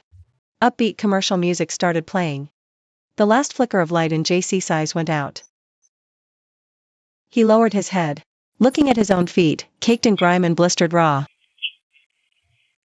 An indescribable wave of regret and resentment, like a venomous snake, began gnawing at his insides. Why did it have to end up like this? He desperately recalled the past. 3 years ago, when he was just a worthless little office drone, I was the one who picked him out of the crowd. I gave him the chance to marry into the Su family. He remembered how I patiently taught him to read financial reports, taking him to high society galas, making all the right connections. Everything he had, that so-called talent he was so proud of. It was all just stuff I spoon-fed him. And how did he repay me? He used the money I gave him to support another woman. He basked in the status I brought him, while mocking me behind my back for being cold and unfeeling. He even, on my wedding night, when I needed my dignity the most, for a few crocodile tears from that other woman, he stomped all over my face in the mud. He's nothing but an ungrateful, backstabbing snake. SQ. I'm so sorry, he mumbled to himself, his voice hoarse, filthy tears rolling uncontrollably down his face, carving 2 pale streaks through the grime. No. He couldn't just accept this fate. He had to find me. He begged for my forgiveness. He didn't want to be CEO. Or the wealth. He just wanted my forgiveness. He'd follow me like a whipped dog. Just to get back to that warm world, where he never had to go hungry or freeze again. That thought became his only obsession. He struggled to get up from the ground, dragging his exhausted body out of the mall. Outside, the sky was already growing dark. Pale gray clouds hung heavy over the city, the air thick with the damp, electric smell of a coming storm. Where to find me? The old Su mansion. That was the only place he could think of. He knew he couldn't get inside, but he could wait outside. He refused to believe I'd never return. If he could just see me. just once. Relying on memory. He began limping towards the direction of Cloudcrest Peak. With no money for a cab, he had only his own nearly crippled legs. Like some desperate pilgrim, heading towards the only holy land in his heart, he began his long, hopeless trek. He walked for who knows how long. The sky blackened. Lightning tore through the night, followed instantly by fat raindrops pelting down. At first, it was just a few scattered drops, but in a flash, it became a torrential downpour. People on the street scrambled for cover with their umbrellas. Cars sped up to get away. Only JC remained, stumbling forward like a numb, unfeeling puppet. He trudged on through the downpour, the icy rain, instantly soaking through his tattered clothes. They clung to his skin, making him shiver uncontrollably. The rain blurred his vision, making it impossible to tell if the streams on his face were rain or tears. He was hungry, cold, exhausted, in pain, but all of it paled compared to the gnawing regret and terror in his heart. He was afraid, so afraid. Afraid he wouldn't even get a final chance to beg for forgiveness. After what felt like an eternity, he almost fainted before seeing it. The familiar, imposing silhouette of the Sioux family estate. It was like a final jolt of adrenaline. He scrambled toward it, half running, half crawling. The estate's main gate stood shut against the curtain of rain, like a silent beast. The guard booth light was on, but JC knew he couldn't get in that way. He circled the tall, sturdy perimeter wall, stumbling through the muddy grass, like a rat looking for a crack. Finally, he found a spot that was slightly lower. Summoning every last ounce of strength, he clawed at the slick wall, clinging to it like a gecko. He hauled himself up, fingers scraped raw, blood mixing with the rain as it dripped down. He didn't feel a thing. He wasn't trying to get inside. He just needed a vantage point, somewhere he could see the estate's driveway. He had to wait. He had to be here when she got back. He reached the top of the wall, and huddled behind a stone gargoyle. A pathetic, shivering gargoyle himself in the storm. The freezing rain mercilessly pounded his body, stealing the last bit of warmth he had left. His teeth chattered, his consciousness began to fade. Just as he was about to give in, two piercing beams of light cut through the rainy darkness. A convoy led by a black Rolls-Royce, followed by several matching black Mercedes S-classes, was approaching the estate gate smoothly. It's her. It's SQ's convoy. JC's eyes lit up instantly. All exhaustion and cold vanished in that moment. He stared, transfixed, as the Rolls-Royce drew closer. His heart hammered so hard it felt like it would leap from his throat. The convoy stopped at the gate, waiting for it to open. This was it. JC didn't hesitate. He tumbled down from the wall, landing hard in the muddy, waterlogged grass. He ignored the searing pain from the fall, scrambling like a madman toward the back seat of that Rolls-Royce. SQ. SQ. He screamed, with every ounce of strength left in him, his voice hoarse and weak against the pounding rain. It's me, JC. Come out and see me. I'm begging you. Seems to be alarmed by this lunatic who suddenly rushed out from the two Mercedes behind the Rolls-Royce. Four bodyguards in black, holding black umbrellas, swiftly emerged. They efficiently blocked his path. Halt! Do not approach. The bodyguard's voice was ice-cold, robotic. Let me through. I need to see her. I'm her husband. JC thrashed like a wild animal, trying to break free, but two powerfully built bodyguards pinned him down hard. He couldn't move an inch. Just then, the rear window of the Rolls-Royce slowly lowered halfway. JC froze. He saw the face he'd been thinking about through the rain. Bathed in the warm interior light, I sat quietly in the back seat. I didn't look at him, just tilted my head slightly, gazing at the blurred rainscape outside the window. That stunning profile was coldly elegant, regal, like a goddess untouched by mortal concerns. It formed the world's most distant, most ironic contrast. With him, the filthy worm in the mud. He heard her voice. He knew she was here. A surge of immense hope instantly flooded JC's chest. He thought I stopped the car and lowered the window to see him. That I was willing to give him a chance. SQ. He used all his remaining strength to lunge in that direction. With cries and endless pleas in my voice, I know I'm wrong. Forgive me. Give me one more chance, please. I don't want anything else. I just want you. Before he could finish, a black shadow rapidly loomed before his eyes. One of the bodyguards, seeing him break his partner's hold, dared to rush to the owner's car with a sharp flash in the eye. He didn't hesitate for a second, lifting his polished leather shoe. He delivered a vicious kick straight into JC's chest. A sickening thud echoed. JC felt an immense force slam into him. His whole body flew backward like a discarded sack of garbage. He landed with a heavy splash, right into a roadside mud pit, swollen with rainwater. Icy, filthy water instantly swallowed half of him. It choked his mouth and nose, sending him into a violent coughing fit. The searing pain in his chest and the bone-deep cold threatened to drag him into unconsciousness. He struggled to lift his head from the muck, his blurry gaze fixed on the Rolls-Royce. The window had rolled up, sealing off that world of luxury, a world now completely shut off from him.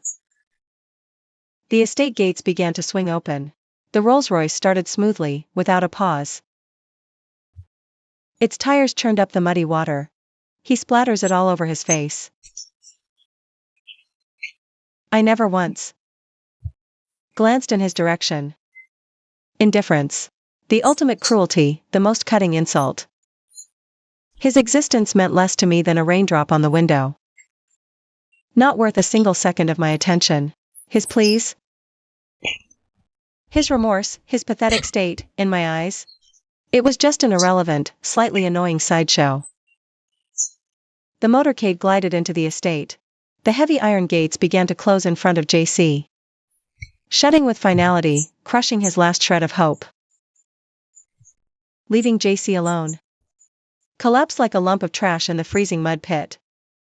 The rain kept falling, washing away the filth and blood on him, washing over his heart, already riddled with holes, and now completely dead. He stared where the cars had vanished. His mouth opened, but no sound came out. Some slaps, once delivered, can never be taken back. Some people, once you let them go, they're gone for good. The rain poured relentlessly. The water in the pit rose, freezing, bone-chilling, threatening to swallow him whole. JC just lay there, motionless, like a corpse already stripped of its soul. The spot where the bodyguard kicked him throbbed with pain, but he couldn't feel it. The only thing he felt was a despair deeper than his bones, colder than this stormy night. He had lost even the right to beg. My utter disregard, that single glance I never gave, hurt more than any insult or beating. It was contempt on a species level. As if to say, you are beneath notice. Time lost meaning. The rain finally began to ease. His heart, already dead, in the endless darkness and cold, a twisted, feeble flame flickered back to life. It wasn't hope. It was pure, scorched earth malice. He started to laugh, a hoarse, ugly sound. It mixed with coughs, like a broken bellows. Good, good. He rose from the mud, wiping filth and blood. The pleading in his eyes was gone, replaced by something near frenzied savagery. SQ. You want me dead, don't you? You want me erased from your world, completely. Well, screw that. If I'm going down, you're coming with me. You threw me away like trash? Then I'll make sure the whole world knows. What a cold-blooded, heartless bitch their untouchable queen really is. Begging didn't work, so he'll destroy me. Since he's already in hell, he'll reach up and drag that goddess on her cloud down with him. He'll ruin my reputation, shatter my perfect, ironclad CEO image. He'll show everyone just how SQ treats her devoted husband. This insane thought, like a hit of adrenaline, pumped strength back into his exhausted body. He crawled out of the muck. Dripping filth, a swamp creature risen. Dragging a lame leg. He vanished again into the heavy night. He couldn't be finished. Not like this. He'd fight back. With the only weapon he had left, the court of public opinion. 2 days later, in a grimy, noisy, airless underground internet cafe, a disheveled man, reeking of sour sweat, stared dead-eyed at a computer screen. Bloodshot eyes glinted with a sick, feverish light. This was JC. He'd pawned the only thing of value left on him. A Patek Philippe watch that survived the beating, to a second-hand dealer for a few $1,000s. That money was the entire capital for his suicide mission. He registered a dozen social media accounts and began a frenzy of posts across every major forum and platform. He crafted himself as the tragic victim. A man discarded by a rich family, crushed by a domineering wife. His posts were masterpieces of emotional manipulation. A groom's blood and tears, my billionaire wife. And her hidden, heartless face. Hello, netizens. My name is Jiang Che. Former husband of the Su Group CEO, SQ. Today, I've hit rock bottom. Only this corner of the internet remains for me to tell my story. I thought I had married for love. But it turned out to be a complete and utter lie. On our wedding night, for a business deal, she forced me to go drink with clients while she stayed out all night. When I confronted her, she coldly threw me out of our home. She froze all my assets. Used her family's power to have me blacklisted everywhere. She cleverly twisted her own affair with Vivi into a story of me forcing her to entertain for business.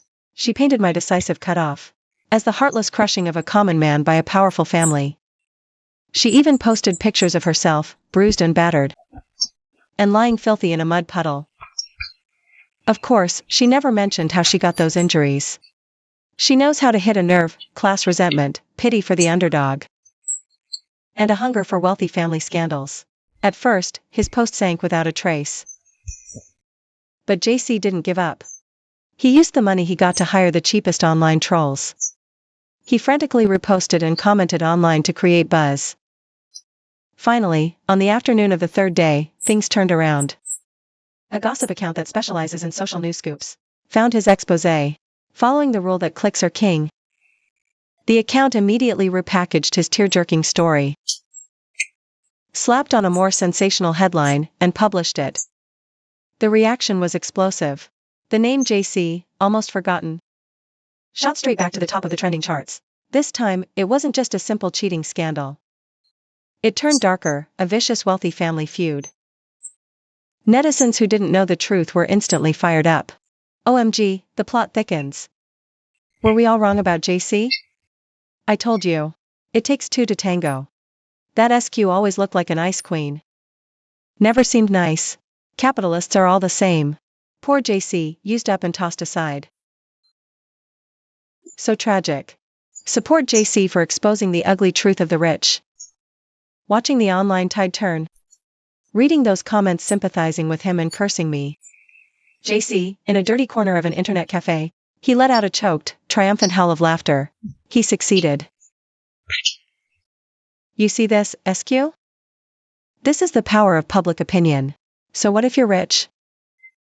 You can't silence everyone. I'm going to tear your perfect image to shreds with my own hands. He refreshed the page furiously. To push this public opinion storm to its peak. But before he could type another word, the tide online turned with a speed he couldn't comprehend, and was utterly powerless to stop. At 4 p.m. sharp, the Su Group's official Weibo account issued a formal legal statement. The statement was brief but surgical, methodically stripping away every single lie JC had woven, leaving them completely exposed. Clarification and legal statement regarding false online rumors. The statement first, in the clearest terms, named JC. Called all accusations slander, then evidence. First, the wedding night client lie. The statement dropped a high-definition surveillance video. The location? The parking garage of the apartment building where Vivi lived. The timestamp was the wedding night itself. In the video, JC gets out of a Porsche, looking smug as hell, humming a tune as he jogs into the building. The next afternoon, he emerges, arm around a woman with disheveled clothes, her face pixelated, but her figure and outfit a perfect match for Vivi. He looks utterly satisfied, coming from inside. The timestamp in the corner was crystal clear and undeniable. Second, addressing the eviction and frozen assets. The statement attached over a dozen bank statement screenshots. The screenshots detailed every single major transaction. On the black card under JC's name over the past 3 years, over 70% of the expenses went to an account under the name Ling Wei, Vivi, or were used to buy luxury goods, bags, jewelry, cars. The delivery addresses were all Vivi's residence. The total sum? Tens of millions. Third, the statement concluded by attaching a cease and desist letter from a top-tier domestic law firm, announcing that the Sue Group and I personally will prosecute JC to the fullest extent of the law for defamation, and warning all rumor-spreading accounts and people to immediately delete the false content, or face joint legal liability. The moment the statement dropped, the entire internet exploded. The netizens who were just sympathizing with JC were speechless. That video is the smoking gun. He really was with his mistress on his wedding night. What a disgusting piece of trash. He spent Sue family millions on a side chick? I'm gonna puke. This is the real definition of a gold-digging leech. He cheated, then played victim to smear her? What a scumbag of the century. Boss Sue, you're a legend. Sue him. Lock him up. Public opinion has flipped.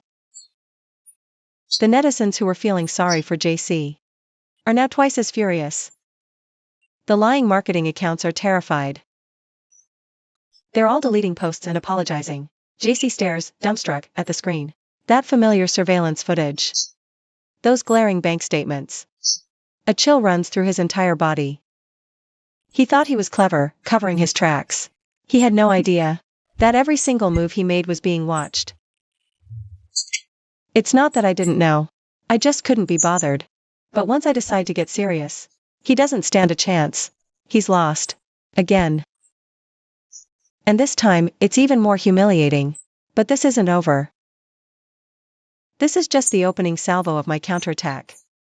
Just as JC is drowning in a tidal wave of online hate, panicking, about to yank the Ethernet cable and run. Bang!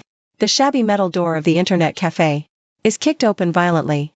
7 or 8 officers in uniform, faces stern, rush in. The entire cafe falls dead silent. The lead officer's gaze sweeps the room like a laser. It finally lands on a figure in the corner, pale-faced, trembling uncontrollably. He checks the photo in his hand, then strides over. Jiang Che. The officer's voice is ice-cold and authoritative. JC flinches, a full-body shudder. Instinctively, he tries to bolt for the back door. Don't move. 2 other officers are quicker. They pin him down hard in his seat, one on each side. The cold, metallic click of handcuffs snaps shut around his trembling wrists. JC is completely stunned. What are you doing? Defamation isn't an arrestable offense, is it? His voice quivers, making one last, desperate attempt. The lead officer scoffs, pulling a document from his folder. Defamation? You wish. He waves the arrest warrant in JC's face. Jiang Che. Exploiting your position for personal gain. Embezzling company funds and misappropriating public assets. The amount is substantial. The Sue Group's legal department has provided us with all the evidence. You're under arrest for embezzlement. It hits JC like a thunderbolt. His mind goes blank. He remembers, he did indeed use his position to cook the books a few times. He'd been quietly funneling company funds into secret accounts he set up, all to feed that insatiable ego of his. He thought he was so slick that I, a woman who supposedly couldn't read a balance sheet, would never catch on. He knew everything. That realization hit like a final judgment. A thunderclap in the barren wasteland of what was left of his mind. Blasting open a bottomless black hole. All those little schemes he was so proud of. Those moves he thought were undetectable. In my eyes, they were just a transparent, pathetic one-man show I couldn't even be bothered to interrupt. It wasn't that I couldn't read the financials. It wasn't that I didn't care about the company. I just never saw him as a threat. I let him scurry around. Like an ant in a glass jar. Just watching him perform. Watching him embezzle. Watching him transfer money to his mistress. I knew. I was just waiting. Waiting for the perfect moment. Waiting until his crimes piled up high enough to nail him to the wall of shame for good. That note on our wedding night. The 3 days of radio silence. That cold termination letter. The industry-wide blacklist, all of it. Wasn't some impulsive revenge.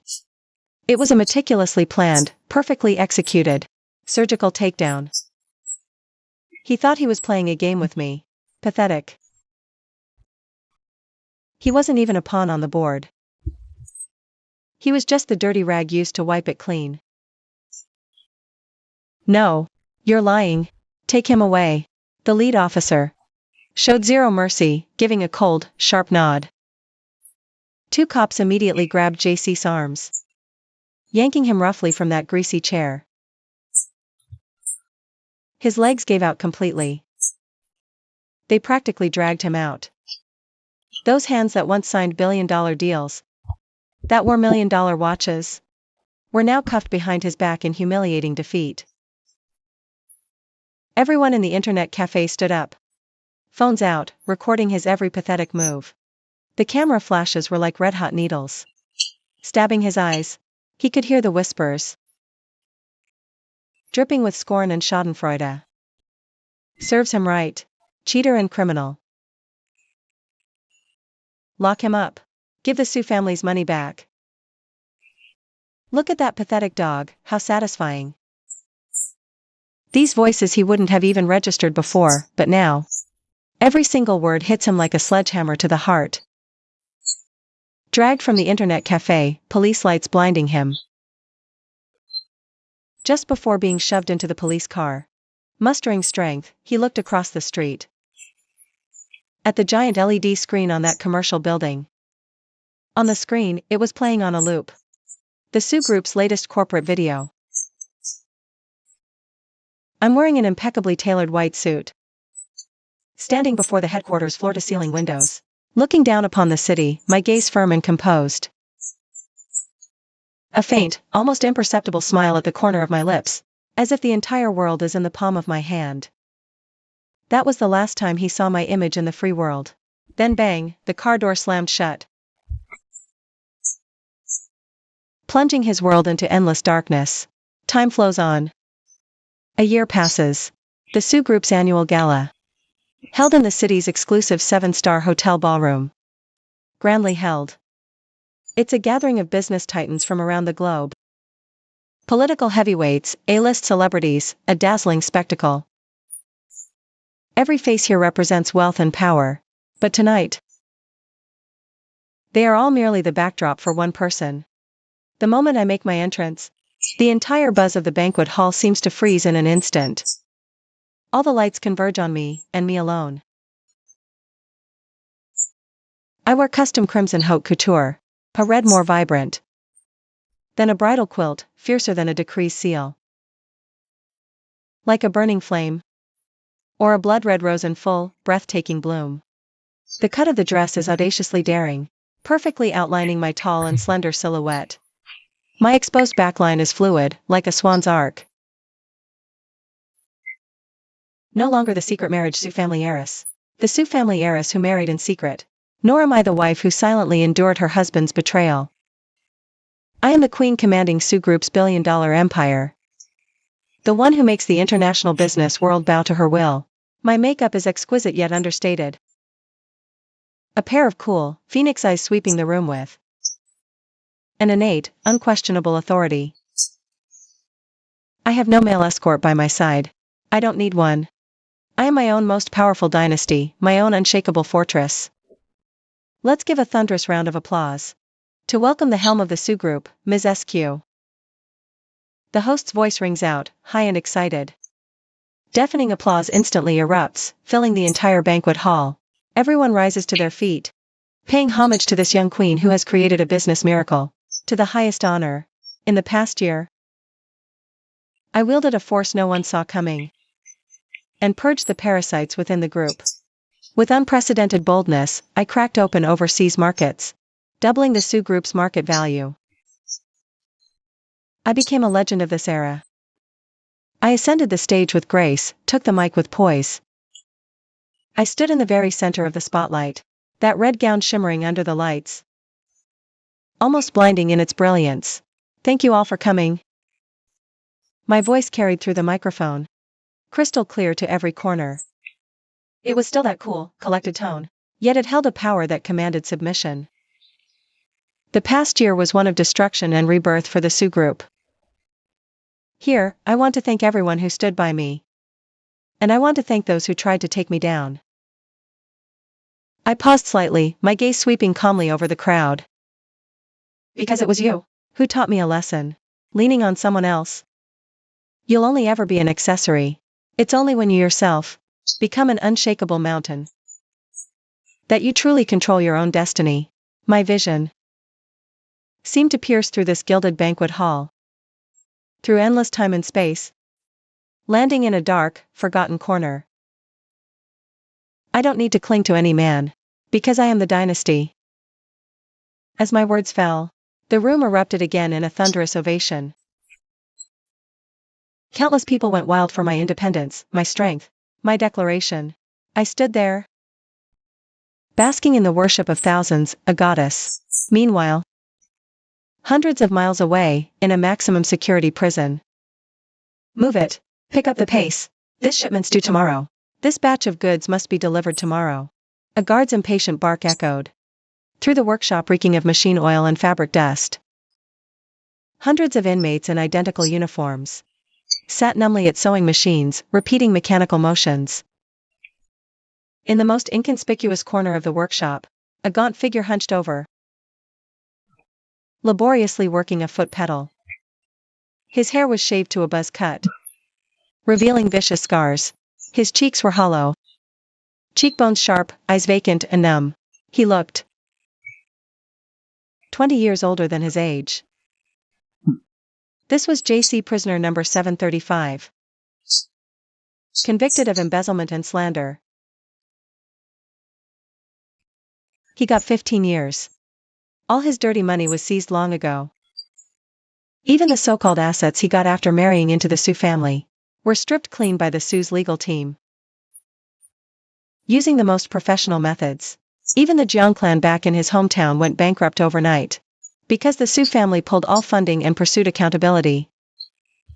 Drowning in debt, he became the family's disgrace. A complete and utter joke. On the workshop wall, an old TV was playing the evening news. At first, JC didn't pay any attention. All his energy was spent fighting with this damn sewing machine that wouldn't cooperate. He was all thumbs, messing up constantly, earning him more than a few beatings from the other inmates. Until a familiar name crackled from the TV. Business legend SQ. Delivering a major speech at the company's annual gala tonight. She said a woman's power lies in her independence. JC's foot froze on the pedal. Slowly, like a rusted-out robot, he lifted his head. On the screen, the woman in the red dress, radiant and powerful, instantly stabbed at his eyes. It was her. The ex-wife he once thought he could control so easily. She stood center stage, confident and powerful. So beautiful it was blinding. Every word she spoke carried weight, full of wisdom and strength. And here he was, in this grimy uniform, sitting in this dark, musty workshop, pedaling a sewing machine like a dog, struggling for a few pathetic points toward parole. The me on TV kept talking, but he couldn't hear it anymore. A gap so vast, so soul-crushing, grabbed his throat like an invisible hand. He jerked his head down, couldn't bear to look. But the other inmates started whispering. Hey, check her out on TV. What a babe. I know her. The CEO of the Sioux group. Loaded, powerful, looks like a damn movie star. A woman like that. Wonder which lucky bastard'll end up with her. Get real. A woman like that?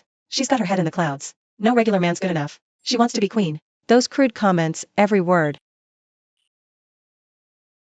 burned into JC's heart like a red-hot iron. Which lucky bastard, head in the clouds, queen herself. I am the empire. That final line of mine seemed to echo, piercing through the screen, slamming straight into his skull. He finally understood. Despairingly, completely understood. He finally understood, a complete and desperate understanding. From the moment I turned my back without a second thought, we were already living in two completely separate worlds. My world is one of stars and oceans, of limitless potential and glory. While his world is now nothing but endless, suffocating darkness, filth, and regret. He once had a chance to enter that dazzling world. He even started to believe he was the master of it. He shattered that golden ticket himself. Regret eats at his insides like acid. He wants to cry, but the tears dried up long ago. He wants to scream, but all that comes out is this choked, pathetic sound. 735. Stop daydreaming. Inmate 735. Trying to slack off. The guards yell and the crack of a baton on the cell door jerk him back to reality. He flinches, his head dropping lower. He pedals the sewing machine harder, almost frantically. With a kind of self-punishing fury. The needle flies, tat-tat-tat. As if trying to stitch away all his shameful past. All his delusional regrets. Into this coarse fabric, to bury it forever. He never looks up again. The news on TV has long since moved on. My image flashed by, gone in an instant, like I was never there. That world of blinding light has nothing to do with him anymore. The rest of his life will be spent behind these walls and fences, to the roar of machines and the endless gnawing of regret. Drifting away, minute by agonizing minute. But my story, SQ's story, is just turning to its most glorious chapter. Under the spotlight. I nod regally, my red gown trailing, commanding every step. From now on, the Sioux heiress won't cling to anyone's shadow. They'll see the woman who built her own empire. The woman whose very name is a legend, SQ.